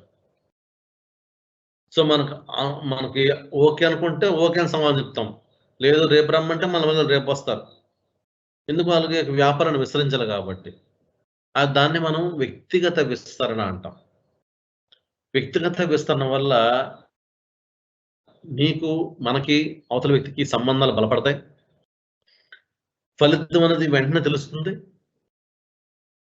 వ్యక్తిగత కరస్పాండెన్స్ పెరుగుతుంది. సో, అనేకమైనటువంటి లాభాలున్నాయి. వాళ్ళతో మనం కోఆపరేషన్‌గా మెలగలిగితే ఆహ్, మనం ఏదైతే ఈరోజు మనకు పనవ్వకపోయినా రేపైనా పనవడానికి అవకాశాలుంటాయి. ఇటువంటివన్నీ వ్యక్తిగత విస్తరణ లాభం. సో, విజయవంతమైన వ్యక్తిగత విస్తరణ కార్యక్రమానికి తీసుకోవాల్సిన జాగ్రత్తలేంటి? రైతులకు ఎంత జ్ఞానం ఉందో ముందు గలగాలి. ఉదాహరణకి ఆహ్, ఒక రైతు దగ్గరికి వెళ్లి మనం చెప్తున్నాం ఏమంటే, పశు ఆరోగ్య పరిరక్షణ కార్డులు వస్తున్నాయి. వీటిని తప్పనిసరిగా మీరు వాడాలి అని రైతులను చెప్పగలుగుతున్నాం. ముందు అసలు పశు ఆరోగ్య పరిరక్షణ కార్డులు ఏముందన్నది ముందు మనకు తెలియాలి. అలాగే రైతులు కూడా తెలుసో లేదో అనే విషయాన్ని మనం అంచనా వేయాలి. అంచనా వేసిన తర్వాత ఆయన దగ్గరికెళ్లి చెప్తే, అప్పుడు ఒకవేళ ఆల్రెడీ పశు ఆరోగ్య సంరక్షణ కార్డ్ చూడడానికి వాళ్ళకి ఐడియా ఉందనుకోండి. వాళ్ళకొక దాని మీద ఒక అవగాహన ఉన్నట్లయితే, మనం పూర్తిగా చెప్పక్కర్లే. దాని గురించి కొద్దిగా కాన్సెప్ట్ వివరించి, దానివల్ల లాభాలు వాటిని పూర్తిగా మనం మొదలుపెడితే, ఏ విధంగా అతను లాభపడొచ్చో మనం చెప్పొచ్చు మనం. అసలు ఆరోగ్య పరీక్ష కార్డు దానికి పూర్తిగా తెలీదనుకో, నువ్వు ముందే చెప్తే నువ్వేం చెప్తున్నావు అన్నది అర్థం కాదు. కాబట్టి ముందే అతనికి జ్ఞానం ఉందో లేదో ముందు తెలుసుకోవాలి కాదు. ఆ తర్వాత వాళ్ళతో సన్నిహిత సంబంధాలు ఏర్పరచుకోవాలి. అంటే సన్నిహిత సంబంధాలంటే మీరెక్కడికో వెళ్ళిపోక్కర్లా. నమస్తే sir. How are you sir? ఎలాగున్నారు సార్? బాగున్నారా? ఎలాగున్నారు? ఆరోగ్యంగా ఉన్నారా? ఏంటి సార్ ఈ మధ్య కనపడడం మానేసారు పూర్తిగా? ఎక్కడుంటున్నారు? ఊర్లో ఉన్నారా? బయటున్నారా? సో, ఇటువంటి సంభాషణలు పెంచుకుంటూ పోతే, సో, వాళ్ళు కూడా ఏంటంటే మనలో వ్యక్తిగా భావిస్తారు. సో, మనం అడిగిన ప్రశ్నకు సమాధానం చెప్పుకోగలిగే అవకాశం ఉంటుంది. ఆ సమాధానం చూరగొనే అవకాశం మీకు కూడా ఉంటుంది. అలాగే మీరెందుకెళ్తున్నారు? ఎందుకొస్తున్నారు? ఏం చేస్తున్నారో కూడా చెప్పగలగాలి. ఎందుకంటే ఒక పశుసంవర్ధక సహాయకుడుగా మనం గ్రామాల్లో ఉంటాం కాబట్టి మనెవరమో రైతులకు తెలుసు. కానీ కొత్త వ్యక్తిగా గ్రామంలోకెళ్ళడం మాత్రం తప్పనిసరిగా మీరెందుకొచ్చారు? మీకేం కావాలి? మీ మీటింగ్ పెట్టాల్సిన అవసరం ఏంటో కూడా వాళ్ళకి చెప్పగలగాలి. వారి యొక్క అవసరాలను, కోరికలను గుర్తించుట. ఒక ఊర్లోకెళ్ళాం మనం. ఇప్పుడు మనకి ఎల్ఎల్‌సి స్కీమ్ అని livestock loss compensation scheme అని వచ్చింది. ఇప్పుడు విస్తృతంగా ప్రచారం అయింది కాబట్టి ప్రతి ఒక్క రైతుకు తెలుసు. కొత్తగా టైంలో ఒక రైతుకు యానిమల్ చనిపోద్ది. రైతుకు పశువు చనిపోక ముందే చనిపోయినప్పుడు ఏంటంటే పాపం రైతు బాధపడతాడు. మనం ఏం చేయాలి? వేరే రైతు దగ్గరికెళ్ళి ఇలాగా ఇన్సూరెన్స్ చేయకపోతే నష్టం ఏంటో, పక్క రైతు పడుతున్న కష్టాలని మనం గమనించి అతనికి కళ్ళ కట్టలని చెప్పగలిగామనుకో, తప్పనిసరిగా అతను ఎల్ఐసి స్కీమ్‌లో అతను రిజిస్ట్రేషన్ చేసుకుంటాడు. ఇనఫ్ ట్యాగింగ్ ఎంచుకుంటాడు. దానివల్ల లాభాలను గుర్తిస్తాడు. ఎందుకు?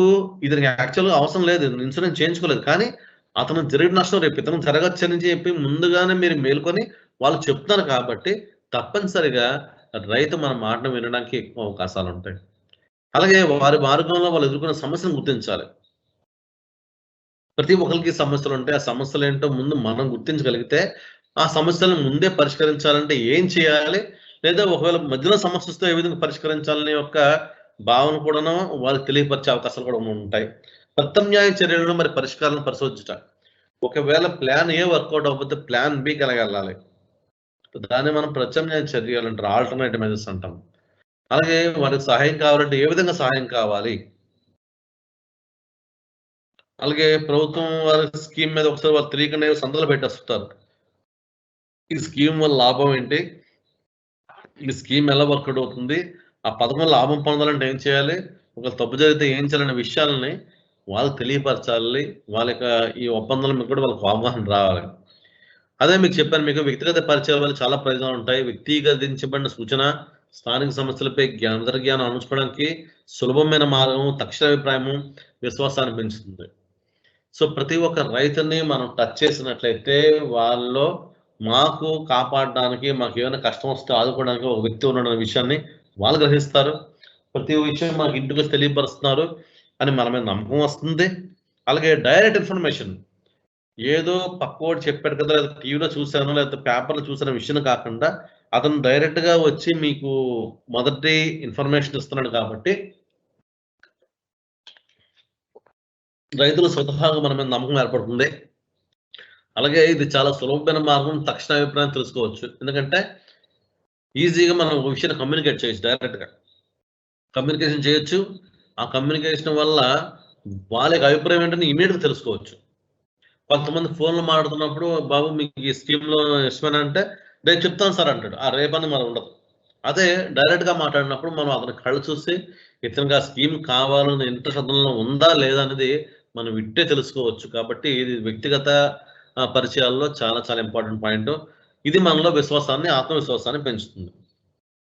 అయితే ఈ ఇండివిడ్యువల్ కాంటాక్ట్స్ మెథడ్స్ లేదా వ్యక్తిగత పరిచయాల్లో కూడా కొన్ని ప్రాబ్లమ్స్ ఉంటాయి. ఒకటంటే ప్రతి పరిచయానికి అధిక ఖర్చు అవుతుంది. ఎందుకంటే మనం వెళ్లి వాళ్ళ ఇంటికెళ్ళి విజిట్ చేసి ఆయనతో మాట్లాడంటే మనం టైం అనేది మనం స్పేర్ చేసుకోగలగాలి. అలాగే అంత దూరం వెళ్లి ప్రతిరోజు ఎళ్లి మాట్లాడుతున్నామంటే వెహికల్‌కి అయ్యే ఖర్చు మనం చూసుకోవాలి. అలానే ఇంకోటేంటంటే ఒకటి టైము, ఒకటి మనీ, ఒకటి మన నిర్వహణ. ఎన్ని సార్లు ఆ ఊరు తిరుగుతాం మనం? ఎన్ని సార్లు ఆ ఊరు తిరుగుతాం? సో, అందుకని నేను ఫోన్ మాట్లాడతాం. ఎందుకంటే మన ఆరోగ్యాన్ని మనం కాపాడుకోవాలి. అట్ ద సేమ్ టైమ్ వారిలో ఉత్సాహాన్ని చూరగొలాలి. అట్ ద సేమ్ టైమ్ మన పని జరగాలి. తక్కువ ఖర్చుతో మన పని అవ్వాలి. కానీ ఇండివిడ్యువల్ కాంట్రాక్ట్స్‌లో ఏంటంటే ప్రతి ఒక్కరిని మనం ఎళ్లి కలిసే అవసరం ఉంటది కాబట్టి మనకు ఖర్చవుతుంది. ఎక్కువ మందిని ఒక రోజులో ఎక్కువ మందిని మనం కలవలేము. ఎక్కువ మందిని చేయలేము. అలాగే ఎక్కువ టైం అవసరం ఉంటుంది. మెయింటెనెన్స్ ఎక్కువ అవసరం ఉంటుంది.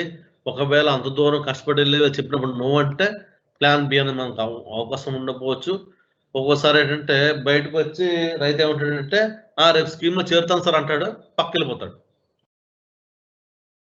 సో, అటువంటి సమయంలో ఎటువంటి వ్యక్తి పథకంలో చేరడానికి అర్హుడుగా భావిస్తున్నది అతని కళ్ళ చూసి లేదా అతని బాడీ లాంగ్వేజ్ చూసి మనం ఒక అంచనాకొచ్చి మన సమయ వృధాను మనం తగ్గించుకునే అవకాశాలు కూడా ఉంటాయి. సో, వ్యక్తిగత పరిచయాల వల్ల లాభాలైతే ఉన్నప్పటికీ కొన్ని నష్టాలు కూడా ఉన్నాయని చెప్తున్నారు. అలాగే ఇండివిడ్యువల్ కాంటాక్ట్స్ అయిపోయిన తర్వాత గ్రూప్ కాంటాక్ట్స్ లేదా బృంద విస్తరణ అంటాం. సో, ఈ బృంద విస్తరణలో ఈ బృందంలో సుమారు 25 మంది సభ్యులుంటారు. వీళ్ళందరూ ఒక గ్రూప్ కింద ఉంటారు. అయితే ఒక మనిషికి ప్రతిరోజు ఎళ్లి కలిసి చెప్పడానికి నీకు ఎక్కువ సమయం పడుతుంది కాబట్టి, బృందంలో ఉన్న వ్యక్తికి ఒకసారి చెప్పినట్లయితే బృందంలో 20 మందికి చెప్పే అవకాశాలుంటాయి కాబట్టి, తక్కువ ఖర్చుతో ఎక్కువ సామర్థ్యాన్ని పెంచుకునే అవకాశం మనకి బృంద విస్తరణలో ఉంది. అలానే బృంద విస్తరణలో చిన్న గ్రూప్ ఉంది కాబట్టి ఒక వ్యక్తి లేదా ఒక నిపుణులు వచ్చి ఒక పాఠం చెప్తున్నప్పుడు 10 మంది విని లేదా 10 మంది వేరే 10 మందికి చెప్పి 20 మంది కూడా విని 20 మంది తన జీవితాలను మార్చుకునే అవకాశాన్ని పొందవచ్చు. అలాగే 20 మంది రైతులు ఉంటారు కాబట్టి వాళ్ళతో మీరు మాట్లాడతారు కాబట్టి వాళ్ళ యొక్క సమస్య గాని లేదా వాళ్ళ యొక్క అభిప్రాయం గాని మనం తెలుసుకునే అవకాశం మనకు ఉంటుంది. అలానే 20 మందికి మనం చెప్తాం కాబట్టి 20 మంది ఇంకో 20 మంది చెప్పే అవకాశాలు కూడా లేకపోలేదు. కాబట్టి ఎక్కువ మందికి చేరే అవకాశం కూడా ఉంటుంది. అలానే దీంట్లో ఏంటంటే ఈ బృంద విస్తరణలో ఎవరైతే ఆ విషయాన్ని అవగాహన పరుస్తారో వారికి ఆ విషయం మీద స్పష్టమైన అవగాహన కలిగి ఉంటే బృందంలో ఎక్కువ మందికి చెప్పి వాళ్ళని కూడా మనం ప్రభావితం చేసే అవకాశాలు ఎక్కువగా ఉంటాయి. అయితే ఈ బృంద విస్తరణలో మనం వాడే విస్తరణ పరికరాలు శాస్త్రీయమైనవి అయి ఉండాలి. అలాగే అభ్యాసం చేసే అవకాశం కల్పించే విధంగా ఉండాలి. అలా చేసినట్లయితే అవతల వాళ్ళు తక్కువ సమయంలో వాళ్ళ ఏదైతే మనం చెప్దాం అనుకున్న అంశం మీద వాళ్ళకి పూర్తిగా సమాచారాన్ని పొందే అవకాశం మనకి ఉంటుంది. చూడండి, ఒక 20 మందిని కూర్చోబెట్టి ఒక మాస్టర్ గారు చెప్తున్నారు ఒక విషయం గురించి. వాళ్ళు చక్కగా వింటున్నారు. ఎందుకంటే ఎక్కువ మంది గ్రూప్ లేరు కాబట్టి ప్రతి ఒక్కరి మీద ఆ మాస్టర్ గారికి ఫోకస్ చేసే అవకాశం ఉంటుంది. 20 మంది కూడాను తక్కువ గ్రూప్ కాబట్టి మాస్టర్ గారు చెప్పే ఏదైతే విషయం ఉందో విషయాలను పరిశీలించగలిగే అవకాశం వారికి కూడా ఉంటుంది. అయితే బృంద విస్తరణలో ఇన్ని లాభాలు ఉన్నప్పటికీ కొన్ని నష్టాలు కూడా ఉంటాయండి. ఎవరైతే చెప్పగలిగే వ్యక్తికి సరైన స్కిల్స్ లేవో, సరైన నాలెడ్జ్ లేదో, సో మొత్తం బృందం 20 మందికి కూడా దీనివల్ల నష్టం పొందే అవకాశాలు ఉంటాయి. అయితే ఎటువంటి వస్తువులు మనం వాడుతున్నాము, ఎటువంటి వస్తువుల ద్వారా వాళ్ళలో నమ్మకాన్ని చూరగొనడానికి మనం ప్రయత్నిస్తామో ఆ యొక్క వస్తువులు కానీ సరైన సామర్థ్యం కలిగినవి లేకపోతే ఇంత మనం మీటింగ్ పెట్టి ఆ మీటింగ్ అనేది ఫెయిల్ అయ్యే అవకాశాలు కూడా ఉంటాయి. అలానే 20 మందికే ఉంది కాబట్టి 20 మంది ఎవరికి చెప్పకపోతే కూడా మనం యొక్క చేసిన శ్రమ కూడా వృధా అయ్యే అవకాశాలను కూడా మనకి కనిపిస్తుంటది. అయితే ఎవరికైతే కొంతమంది టిపికల్ పర్సన్స్ ఉండి ఈ యొక్క కార్యక్రమం పట్ల వాళ్ళకి అవగాహన ఉంటుంది. అంటే ఇంట్రెస్ట్ గ్రూప్స్ అని కొన్ని ఉంటాయి. అంటే రైతు ఇంట్రెస్ట్ గ్రూప్ ఉన్నవాళ్ళకి పశుసంవర్ధక శాఖ ఇంట్రెస్ట్ గ్రూప్ చెప్తే వాళ్ళు వినరు. అలానే పశుసంవర్ధక శాఖ ఇంట్రెస్ట్ గ్రూప్ అనే లేకపోతే ఒక ఆవుల గురించి లేదా నాటావుల యొక్క బాగోగు గురించి తయారు చేసే ఒక బృందం ఉందనుకోండి. వాళ్ళకి వ్యవసాయం చెప్పినప్పుడు వాళ్ళకి అంత అవగాహన ఉండదు. అలాగే ఏ బృందానికి ఎటువంటి ఇంట్రెస్ట్ ఉందో దాని మీద మనం ముందుగానే ఒక కాన్సెప్ట్ తయారు చేసి వాళ్ళకి చెప్పగలిగేటట్టు ఉంటే మనకి ఏదైతే గ్రూప్ కాంటెంట్ అనేది సక్సెస్ అయ్యే అవకాశాలు ఎక్కువగా ఉంటాయి. మూడోది ఏంటంటే సామూహిక విస్తరణ అండి. ఈ సామూహిక విస్తరణ అంటే 25 లేదా అంతకు మించి ఎక్కువ మంది జనాల్ని ఒక చోట చేర్చి చెప్పడాన్ని మనం సామూహిక విస్తరణ అంటాం. అంటే ఎక్కువ మంది ఒక మీటింగ్ హాల్లో ఒక 50 మంది ఉండొచ్చు, 100 మంది ఉండొచ్చు. సమావేశాలు ఉండొచ్చు, వర్క్షాప్ అయి ఉండొచ్చు, లేదా ట్రైనింగ్ ప్రోగ్రామ్ అయి ఉండొచ్చు, లేదా క్షేత్రస్థాయి పర్యటనలు అయి ఉండొచ్చు, శిబిరాలు అయి ఉండొచ్చు, టెలికాన్ఫరెన్స్లు అయి ఉంటాయి. ఇప్పుడు జూమ్ మీటింగ్లు ఉంటాయి, మైక్రోసాఫ్ట్ టీమ్ యాప్స్ ఉన్నాయి. ఇటువంటివన్నింటినీ మనం సామూహిక విస్తరణ అనే ఉదాహరణ చెప్పుకోవచ్చు. ఎందుకు నేను ఈ రోజు ప్రాంతీయ పశుసంవర్ధక శాఖ శిక్షణా కార్యాలయం విశాఖపట్నంలో కూర్చొని రాష్ట్ర వ్యాప్తంగా ఉన్న 500 మందికి నేను పాఠం చెప్తున్నాను ఇప్పుడు. అంటే ఎక్కువ మంది ఇప్పుడు నా పాఠం వింటున్నారు. సో ఒకేసారి ఎక్కువ మందికి విస్తరించండి, ఇది సామూహిక విస్తరణ అంటారు. కానీ దీనిలో నష్టం కూడా మీరు చూడండి ఈజీగా చెప్పుకోవచ్చు. ఈ 1500 మంది పాఠం వింటున్నారు లేదని నేను గ్రహించలేను నేను. 15 మందికి ఏమైనా డౌట్లు వస్తే వాళ్ళు లాస్ట్లో అడుగుతారు Q&A ద్వారా. కానీ ఆకస్మికంగా నేను అడగాలన్నా సరే వాళ్ళతో మనం కాంటాక్ట్ చేయలేం. ఇది లైవ్ ఈవెంట్ కాబట్టి. మామూలు ఈవెంట్లో కూడా 1500 మంది పార్టిసిపేట్ చేయొచ్చు. కానీ ఒకరు చేయెత్తారు, సార్ డౌట్ అని చెప్పి పక్కోడు ఇంకో డౌట్ అడుగుతారు. ఇలాగా ఎక్కువ మంది గ్రూప్ కలిసిపోద్ది కాబట్టి ఉదంతా ఒకటి ఓవర్లాప్ జరిగిపోయి వాళ్ళ యొక్క సమస్య ఏదైతే ఉందో సమస్య పరిష్కారం పొందడానికి అవకాశాలు తక్కువగా ఉంటాయి ఈ సామూహిక విస్తరణలో. అయితే ఈ సామూహిక విస్తరణ తక్కువ మందికి తక్కువ టైంలో ఎక్కువ మంది చేరిపోతుంది. తక్కువ సమయంలో ఎక్కువ మందికి విషయం. ఉదాహరణకి ఒక గ్రామంలో మనం అమ్మవారి సంబరాలు నిర్వర్తించుకుందాం అనుకున్నాం. సో ప్రతి ఇంటికి సర్పంచ్ వెళ్ళి చెప్పలేడు, ప్రతి ఒక్క ఉద్యోగికి ఫోన్ చేయలేడు, లేదా గ్రూప్ మీటింగ్ పెట్టుకుని చెప్దామన్నా సరే 20 మంది చెప్తారో తెలియదు. అయినా సరే వాళ్ళు ఏం చేస్తారు, ఆ పండుగ సక్సెస్ అవ్వాలంటే ఫస్ట్ ఇంపార్టెంట్ పాయింట్ గ్రామంలో పోస్టర్లు వేస్తారు, లేదా గ్రామంలో చూపుల మీద దండోర వేస్తారు, ఫోన్ చేస్తారు, మీటింగ్లు పెడతారు. ఇవన్నీ చేసుకోవడం వల్ల అంటే వాళ్ళు వ్యక్తిగత విస్తరణ, బృంద విస్తరణ, సామూహిక విస్తరణ 3 అంశాలు పాటిస్తారు కాబట్టి ఆ గ్రామంలో ఏదైతే కార్యక్రమం చేపడదాం అనుకుంటున్నారో, ఆ కార్యక్రమం అనేది సత్ఫలితాన్నిచ్చే అవకాశాలుంటాయి. ఉదాహరణకి దొండర అంటే సమాచారం తొందరగా ఉంటుంది. నట్టల నివారణకి మరి టీకాలు వేయించిన విషయాన్ని అందరికీ చేరవేయొచ్చు ఒకే సమయంలో. ఒకరోజు ముందు ఎప్పుడైతే మనం చేయిస్తామో, లేకపోతే రేపు ఆదివారం మనం టీకాల కార్యక్రమం ఏస్తున్నామంటే, శనివారం, శుక్రవారం దొండోర వేయించినట్లయితే రైతులకు గుర్తుంటది. మరియు వాళ్ళు కూడా అందులోనే భాగస్వామ్యం కావడానికి అవకాశాలు ఉంటాయి. సామూహిక విస్తరణలో ఇంకా కొన్ని విషయాలేంటంటే వార్తా కథనాలు. సో, ఒక వార్త మనకు ప్రచురించబడి మన దగ్గరకు వస్తుందంటే, మన రాష్ట్రంలో తో పాటుగా పక్క రాష్ట్రంలో చాలా మందికి లేదా ఈ మెథడ్ ద్వారా కూడా ఈ పేపర్‌లు ఎళ్ళే అవకాశం ఉంటుంది కాబట్టి, ఒక విషయాన్ని ఇంతమందికి చెప్తున్నారు కాబట్టి అది కూడా సామూహిక విస్తరణ కింద వస్తుంది. అలాగే రేడియో, టీవీ కూడా చాలా powerful tools of the extension activities. So, రేడియోలో గాని లేదా టీవీలో గాని ఒక అడ్వర్టైజ్‌మెంట్ చూపిస్తారంటే తప్పనిసరిగా నెక్స్ట్ రోజు ఎళ్లి మనం ఆ వస్తువుని కొంటామండి. అదంతగా ప్రభావితం చేస్తుంది.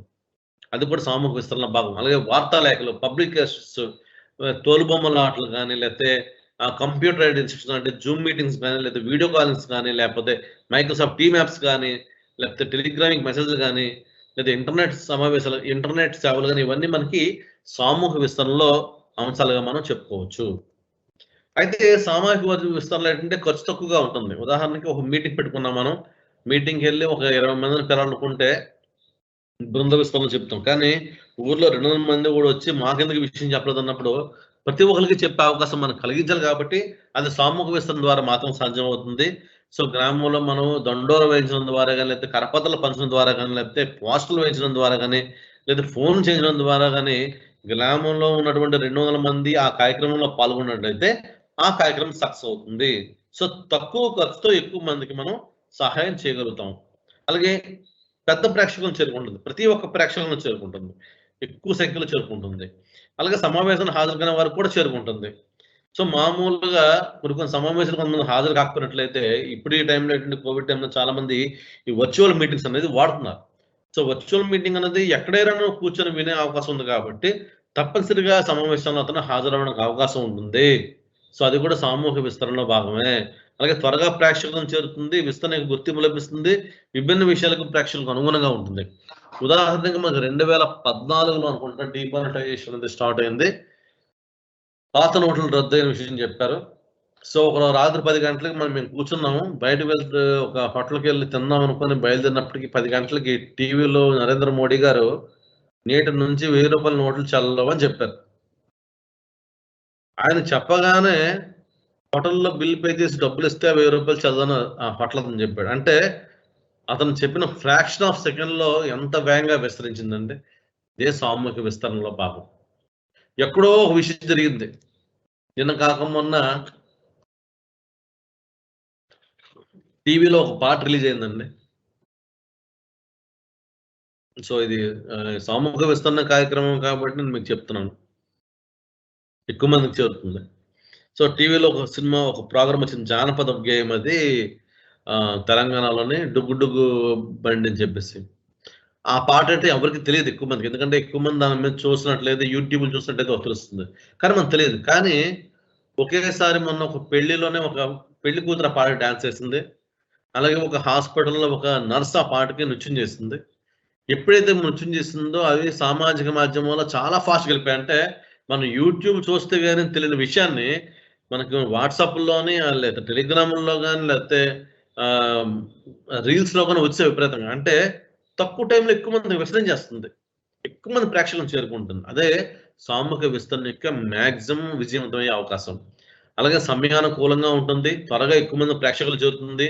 అలాగే మనం ఏదైతే పని చేద్దాం అనుకున్న పని యొక్క గుర్తింపు అనేది ఎక్కువ మందికి తెలుస్తుంది. ఉదాహరణకి రాత్రే హీరో అయిపోయే వాళ్ళుంటారు. సో, ఉదాహరణకి అప్పుడెప్పుడో పీటీ ఉష పరిగెత్తింది. కరణం మల్లేశ్వరి వెయిట్ లిఫ్టింగ్ ఎత్తింది. కానీ అప్పుడున్నటువంటి సామాజిక మాధ్యమాల సంఖ్య చాలా తక్కువ. కరణం మల్లేశ్వరి గారు వెయిట్ లిఫ్టింగ్ ఎత్తిన తర్వాత మనకు కాంస్య పతకం వచ్చినట్టుగా ఉంది ఇప్పుడు. వచ్చిన వెంటనే మనం పేపర్ చూసి మనం రియాక్ట్ అయ్యాం మనం. చప్పట్లు కొట్టాం. కానీ ఈరోజు నీరజ్ చోప్రా అన్న ఒక వ్యక్తి అద్భుతంగా రాణించి భారతదేశానికి ఒక స్వర్ణ పతకం తీసుకొచ్చారతను. అక్కడ అతను స్వర్ణ పతకం బళ్ళెం విసరగానే ప్రతి ఒక్కళ్ళకి తెలిసిపోయింది. ఎందుకంటే ప్రతి ఒక్క మొబైల్‌లోను అదే. ప్రతి ఒక్క మొబైల్‌లో కూడా అదే స్టేటస్. స్టేటస్ అంటే మీకు తెలిసే ఉంటది వాట్సాప్‌లోని. అంటే అతను అంతగా హీరో అయ్యాడు. దానికి కారణం ఏంటి? ప్రెజెంట్ ఉన్నటువంటి సామాజిక మాధ్యమాలు.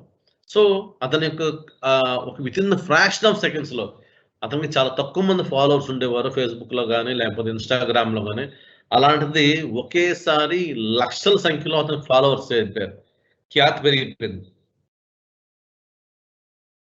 అదే సామూహిక విస్తరణ యొక్క బలం అది.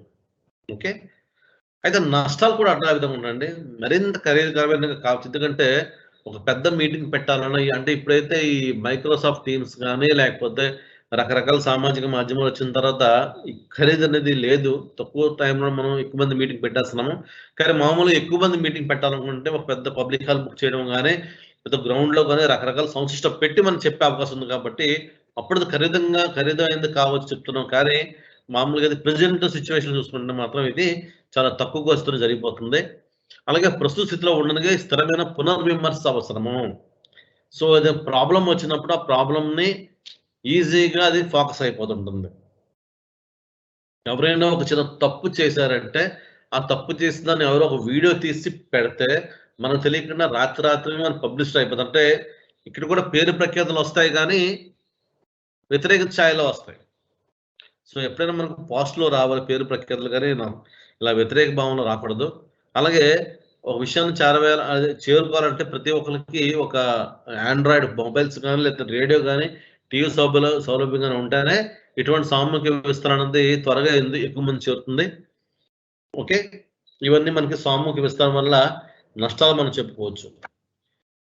నెక్స్ట్ అభివ్యక్తీకరణ కళలు. అంటే విస్తరణలో ఇంకో ముఖ్యమైన విషయం అంటే అభివ్యక్తీకరణ కళలు. అంటే కమ్యూనికేషన్ స్కిల్స్.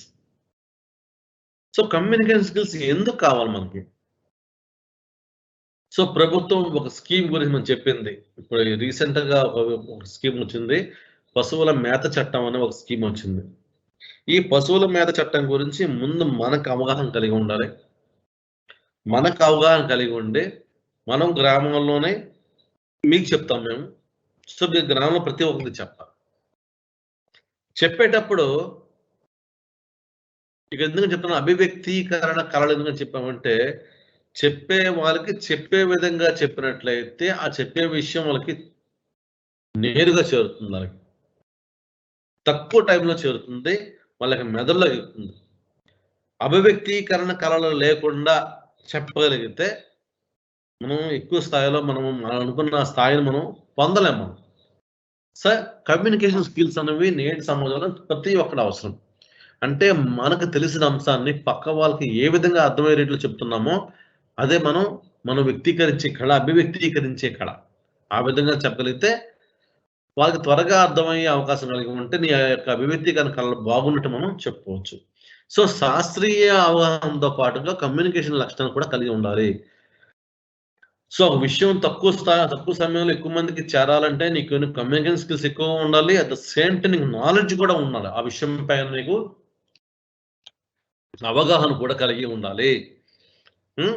ఎందుకంటే ఒక పశుసంవర్ధక శాఖ సహాయకుల ద్వారా వాళ్ళు గ్రామంలో వచ్చి, ఆ గ్రామంలో ఆహ్, పనులు నేర్చుకున్నప్పుడు వాళ్ళకి ఎప్పుడైతే అభివ్యక్తీకరణ కళలు ఉంటాయో, వాళ్ళు ఈజీగా ప్రభుత్వ పథకాలను చేయగలుగుతారు. అయితే ఈ ప్రతి విస్తరణ కార్యకర్తగా ఉండవలసినటువంటి ఈ అభ్యర్థికరణ కళలేంటంటే వినడము, మాట్లాడడము, చర్చించడం, వివరించడం, మార్గదర్శనం వహించడం మరియు నివేదిక తయారు చేయడం. అలాగే మీకు చెప్పింది కూడా మీకు చెప్పాను ఫస్ట్ వినడం. లిజనింగ్ అనేది చాలా, చాలా, చాలా ఇంపార్టెంట్. అవతల వ్యక్తి వచ్చి మనకి తన సమస్య చెప్తున్నప్పుడు, ఆ సమస్యను మనం ఎప్పుడైతే వింటామో, వింటే ఇతను వింటున్నాడు కదా! అని చెప్పి అతను నీ మీద ఒక మంచి సదాభిప్రాయం కలుగుతుంది ఫస్ట్ పాయింట్. మనం కూడా దృష్టి కేంద్రీకరించి వినగలిగే అవకాశం మనం కలిగి ఉండాలి. అలా విన్నట్లయితే అతను చెప్పే విషయంలో సొల్యూషన్ కూడా అతనే ఇచ్చేస్తాడు. మనం వింటే సరిగ్గా. లేకపోతే ఇబ్బంది పడతాం.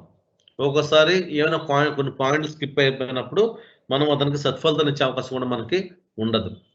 ఓకే. అలాగే అతను కూడాను నేను చెప్పాను కాబట్టి నాకు ప్రాబ్లమ్ సాల్వ్ అయింది. అతను విన్నాడు అన్న ఆత్మ సంతృప్తి కూడా అతనికి లభిస్తుంది. ఎప్పుడో ఒకసారి ప్రాబ్లమ్ కూడా సాల్వ్ అవుతున్న విషయం కూడా అతను అంచనా వేసుకుంటాడు. అలానే ఆ విషయం నేను చెప్పినప్పుడు అతను విన్నాడు కదా! సో, నా ప్రాబ్లమ్ సాల్వ్ అవుద్దన్న ధైర్యం కూడా అవతల ఆయనకొస్తుంది. ఓకేనా? అలాగే మనం ఎప్పుడైతే వింటున్నామో అవతల వ్యక్తికి మన మీద గౌరవం వస్తుంది. ఓహో!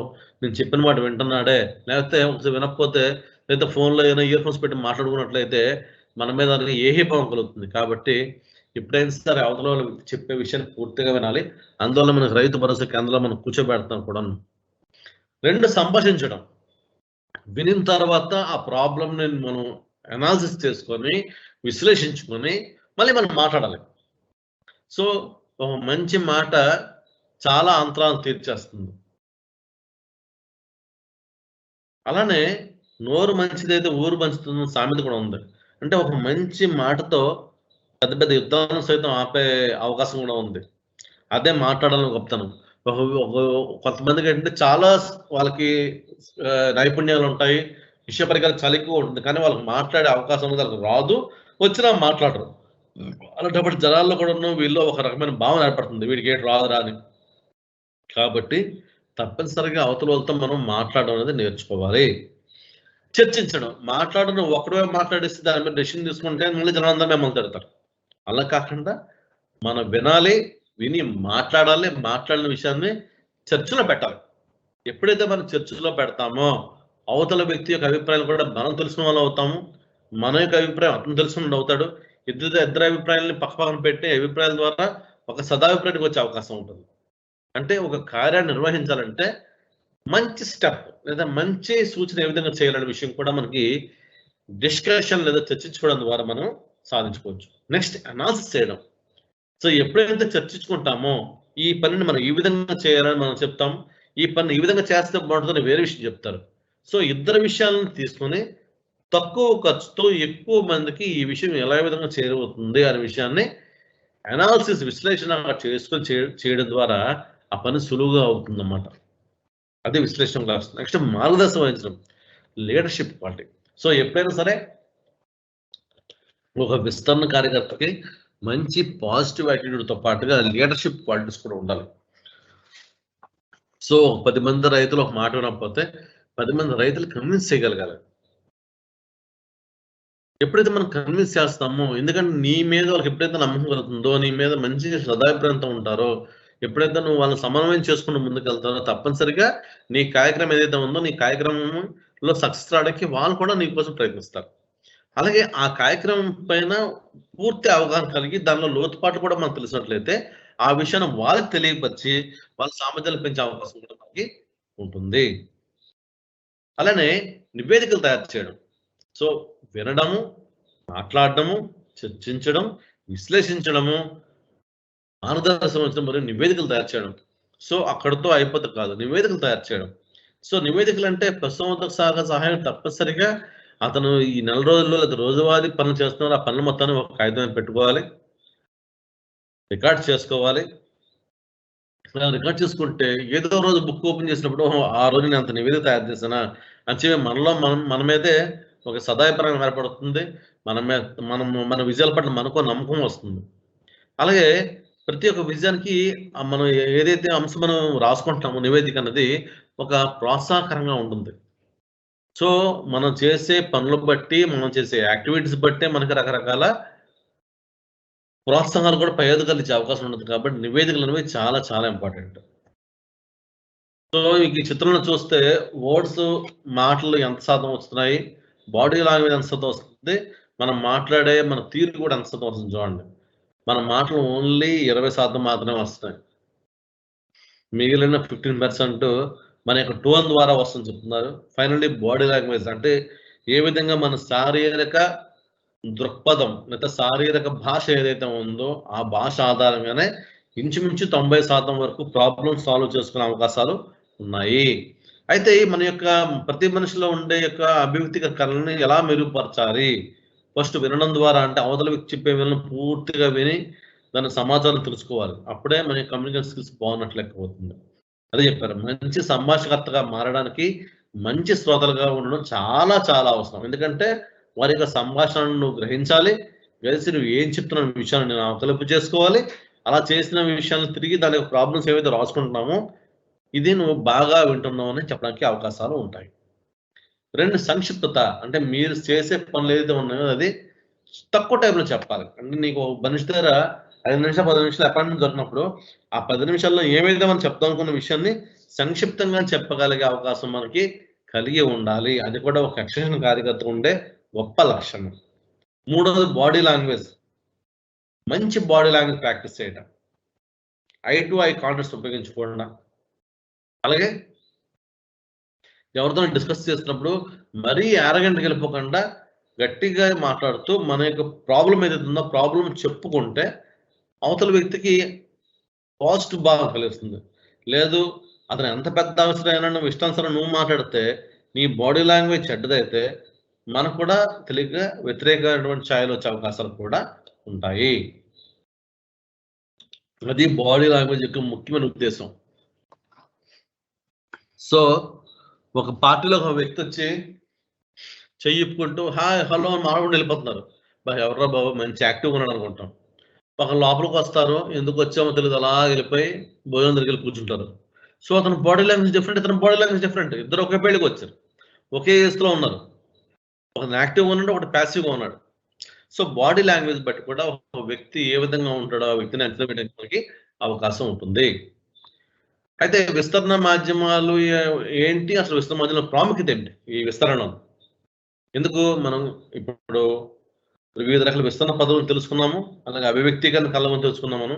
విస్తరణ మాధ్యమాలు అంటే అసలు ఏంటి అంటే ఏదైనా విషయాన్ని రైతులకు కానీ విద్యార్థులకు కానీ చెప్పడానికి నైపుణ్యాలు, వైఖరులు, జ్ఞానం, అవగాహన అనే స్వభావాలు అందజేయడానికి ఎవరైతే క్లాస్ చెప్తున్నారో వాళ్ళకి అవసరమైనటువంటి ఏ పదార్థమైనా మనం విస్తరణ మాధ్యమాలు అంటారు. ఉదాహరణకి అవి వస్తువులైనా లేదు వేరే విధానాలైనా సరే వాటిని మనం విస్తరణ మాధ్యమాల కింద మనం తీసుకోవచ్చు.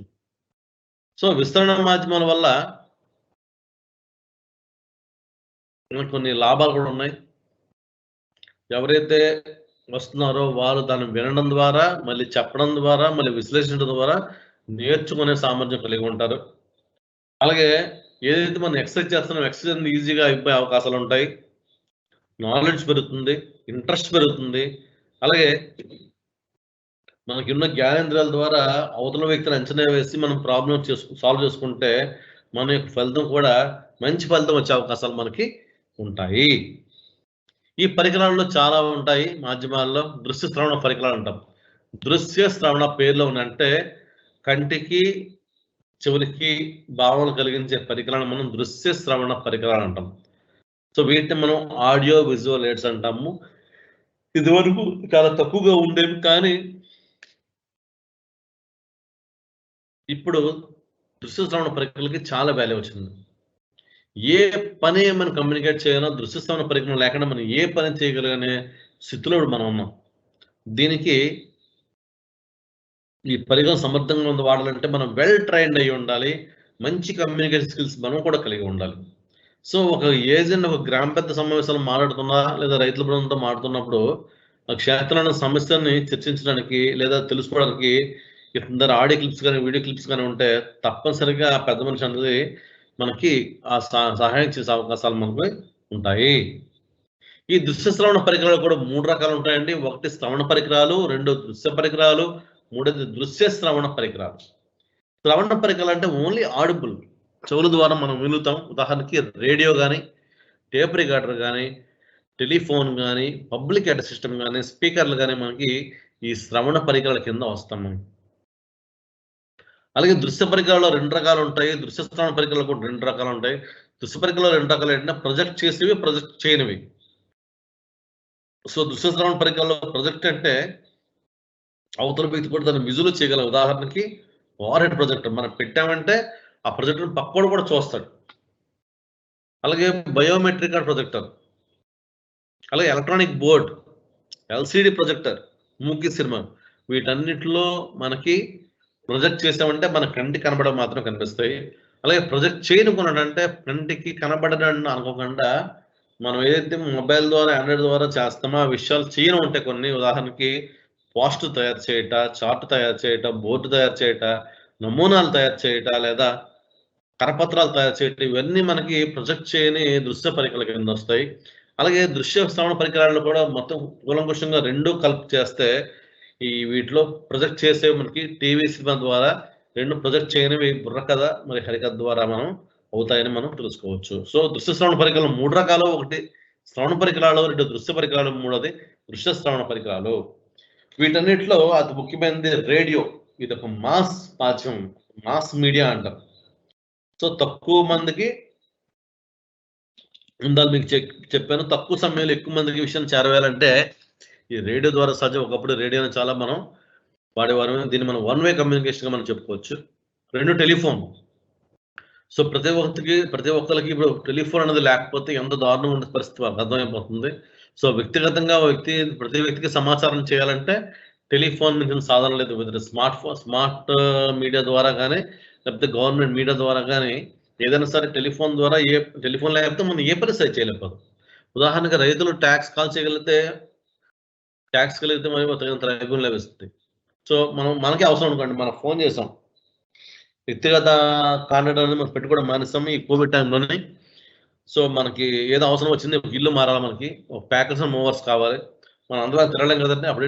అప్పుడేం చేస్తామంటే జస్ట్ ఫోన్ తీసుకొని గూగుల్లో వెతికిస్తే ఆయనకు ఫోన్ చేస్తాం అనుకోండి, సార్ నేను మధ్యాహ్నం 3 గంటలకు వస్తే 3 గంటలకు వచ్చి మన సావులు మొత్తం తీసుకెళ్తాడు. సో ఇవన్నీ దేని ద్వారా సాధ్యం? మనకి టెలిఫోన్ ద్వారా సాధ్యం మనకి. సో ఇప్పుడు ప్రెజెంట్ ఏంటంటే telephone it's a multi purpose thing అని మనం చెప్పొచ్చు. ఆండ్రాయిడ్ ఫోన్ కానీ, లేకపోతే స్మార్ట్ ఫోన్ కానీ చాలా చాలా బలమైన మనకి ప్రచార సాధనం. అయితే దీన్ని మనం డేటా సేకరణ కోసం ఉపయోగించుకోవచ్చు, లేదా SMS వాడడం కూడా మనం ఉపయోగించుకోవచ్చు. అలాగే పబ్లిక్ అడ్రస్ సిస్టమ్, ఇది కూడా ప్రసార మాధ్యమంలో చాలా ఇంపార్టెంట్ అండి. మైక్రోఫోన్లు, యాంప్లిఫైయర్, పెద్ద పెద్ద మీటింగ్స్లో కానీ పెట్టేవి ఏవైతే ఉన్నాయో అవన్నీ మనకి పబ్లిక్ అడ్రస్ సిస్టమ్ అంటారు. ఈ పబ్లిక్ అడ్రస్ సిస్టమ్ మనం బహిరంగ ప్రదేశాల్లో ప్రజెంట్ సిచ్యువేషన్ మనం పెట్టుకోకూడదు. సో దీనివల్ల ఒకసారి డిస్టర్బెన్స్ కూడా వచ్చే అవకాశాలు ఉంటాయి. అయితే ఈ పబ్లిక్ అడ్రస్ సిస్టంలో మనం రికార్డింగ్ ఫెసిలిటీ కూడా ఉంటుంది కాబట్టి ఎప్పుడైనా మనం చెప్పిన అంశాన్ని మనం తిరిగి ఎప్పుడైనా వినాలనుకున్నా కూడా మనం రికార్డ్ చేసుకునే అవకాశం కూడా ఉంటుంది. అలాగే ప్రొజెక్ట్ చేయగల దుష్పరికరణలో మరి ఒకటి ఉంటాయి. ఫిల్మ్స్ ఉంటాయి, కలర్ స్లైడ్స్ ఉంటాయి, ఫిల్మ్ స్లైడ్స్ ఉంటాయి, OHPలు ఉంటాయి. ఇవన్నీ మనం ప్రొజెక్ట్ చేయగల దుష్పరికరణగా చెప్పుకోవచ్చు మనం. అయితే చిన్న చిన్న బృందాలకి ఏదైనా పాఠాలు చెప్పాలంటే మనం ఈ పరికరం ద్వారా మనం చెప్పచ్చు. అలాగే ఎక్కువ మంది చెప్పాలంటే మనం వీడియో ద్వారా చెప్పచ్చు. ఓకే, వీటిని ఎక్కువగా రాత్రిపూట వేస్తే మనకు వెలుగు సరిగ్గా లభ్యం అవుతుంది. మీకు చిత్రంలో చూపించినట్టుగా కొన్ని ఓవర్ హెడ్ ప్రొజెక్ట్స్ కొన్ని ఉన్నాయి, అలాగే స్లైడోమెట్రిక్ ప్రొజెక్టర్స్ ఉన్నాయి, అలానే LCD ప్రొజెక్టర్స్ ఉన్నాయి, ఎలక్ట్రానిక్ బోర్డ్స్ కూడా ఉన్నాయి. ఇవన్నీ మనకి ఈ దృశ్య పరికరాల కింద మనకు వస్తాయి. అయితే కొన్ని యొక్క దృశ్య పరికరాలు ప్రొజెక్ట్ చేయని ఉంటాయి. సో దాని ద్వారా ప్రొజెక్ట్ చేసిన ఉదాహరణకి మనకి ఈజీగా ఉపయోగమయ్యేది మనం న్యూస్ పేపర్ ఒకటి. ఇవేంటంటే న్యూస్ పేపర్ కానీ, న్యూస్ లెటర్స్ కానీ, పాంప్లెట్స్ కానీ, ఇవన్నీ ఏంటంటే ఎవరికైతే బాగా చదవచ్చో వాళ్ళకి మాత్రమే ఇది పనికి వస్తాయి. అలానే ఈ కరపత్రాల ద్వారా ఎక్కువ సందేశాలు ఎక్కువ మందికి చేరబోయే అవకాశాలు ఉంటాయి. కాకపోతే ఈ ప్రజెంట్ కోవిడ్ సిచ్యువేషన్లో కరపత్రాలను పంచకుండా ఈ పత్రాల ద్వారా ఈ మెసేజ్ పంపిస్తున్నాం మనం. ఇదివరకు కరపత్రాలు పంపించేవారు కానీ ఇప్పుడు తగ్గిస్తున్నాం, అంటే కాంటాక్ట్ లెస్. అలానే చాక్ బోర్డ్ కూడా చాలా ఈజీగా మనకు లభ్యమవుతుంది. దీని ద్వారా కూడా మనం విస్తరణ మాధ్యమంగా దీన్ని మనం ఉపయోగించుకోవచ్చు. అలాగే చార్ట్స్, వివిధ రకాల పఠనం ద్వారా అవతల యొక్క ఆలోచన సామర్థ్యంలో మార్పు కలిగించవచ్చు. ఉదాహరణకి ఒక వ్యక్తికి కుక్కర్ పెంచుకునే ఇంట్రెస్ట్ లేదనుకోండి, కానీ చార్ట్స్ చూసి రకరకాల డాగ్ బ్రీడ్స్ చూసిన తర్వాత అతను కూడా ఏదో సమయంలో కుక్కను పెంచుకోవాల్సిన అవసరం కూడా అతనికి పెంచుకుంటే బాగుంటుందేమో అనిపిస్తుంది. అంటే ఒక వ్యక్తి యొక్క ఆలోచన సామర్థ్యాన్ని మనం అంచనా వేసి వాళ్ళకి ఏవైతే అవసరమో అది మనం పెట్టినట్లయితే తప్పనిసరిగా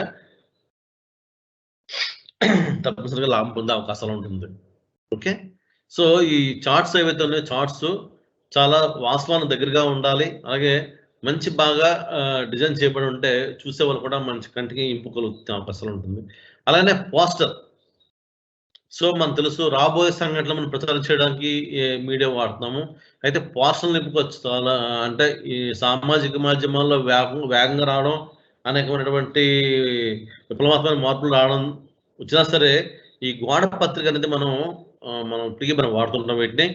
ఎందుకంటే ఒక కాగితం మీద మనం ఒక పేపర్ మీద రాసి అంటించినట్లయితే చదివే వాళ్ళు చాలా మంది ఉంటారు. అదే దాన్ని కొద్దిగా అట్రాక్టివ్గా రాసామంటే దాన్ని మనం పోస్టర్ అంటాం.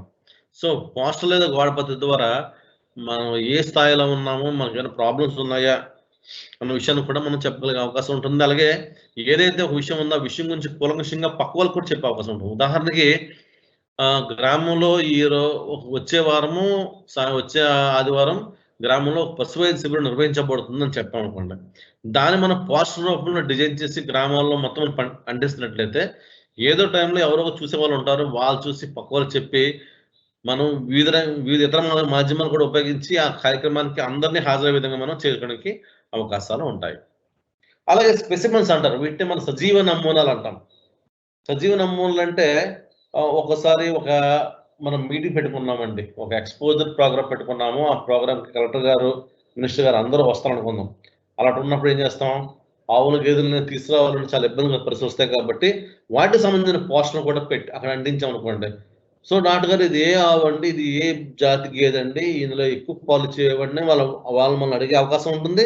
మనం కూడా వాళ్ళకి చెప్పే అవకాశం కూడా ఉంటుంది. అలాగే పశుగ్రాస నమూనాలు ప్రదర్శించాలి, విత్తనాలు ప్రదర్శించాలి. అలాగే చనిపోయిన యానిమల్స్ ప్రదర్శించాలి. ఒక్కోసారి ఏంటంటే మనకి ప్రయోగశాలలో 3వ నెలలో, 4వ నెలలో, 5 నెలల్లో అబార్షన్ అయిపోయి కొన్ని పిండాలు లభ్యమవుతాయి.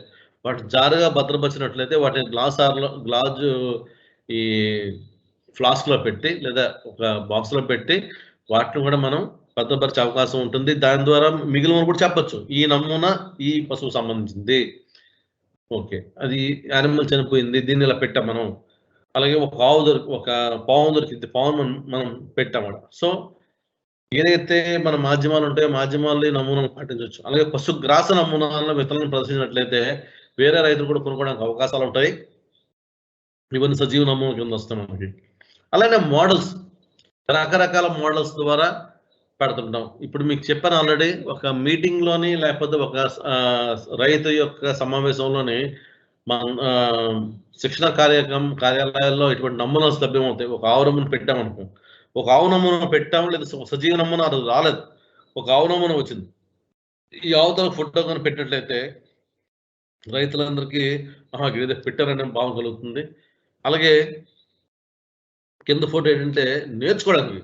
విద్య నేర్చుకునే అంశంలో అంటే ఈ స్కిల్ నేర్చుకునే అంశంలో వాళ్ళకి సరైన అవగాహన కల్పించాలన్నా లేదా వాళ్ళని సరైన దారిలో తీసుకెళ్ళాలన్నా సరే ఇటువంటి పటాలు ఏవైతే మనం పెట్టామో చూసిన వెంటనే వాళ్ళకి ఆలోచనలు రేకెత్తిస్తాయి. వాళ్ళు అనుమానాలు ఏముంటే అనుమానాలు కూడా నివృత్తి అయ్యే అవకాశాలు మనకి ఈ మోడల్స్ ద్వారా లభిస్తుంది.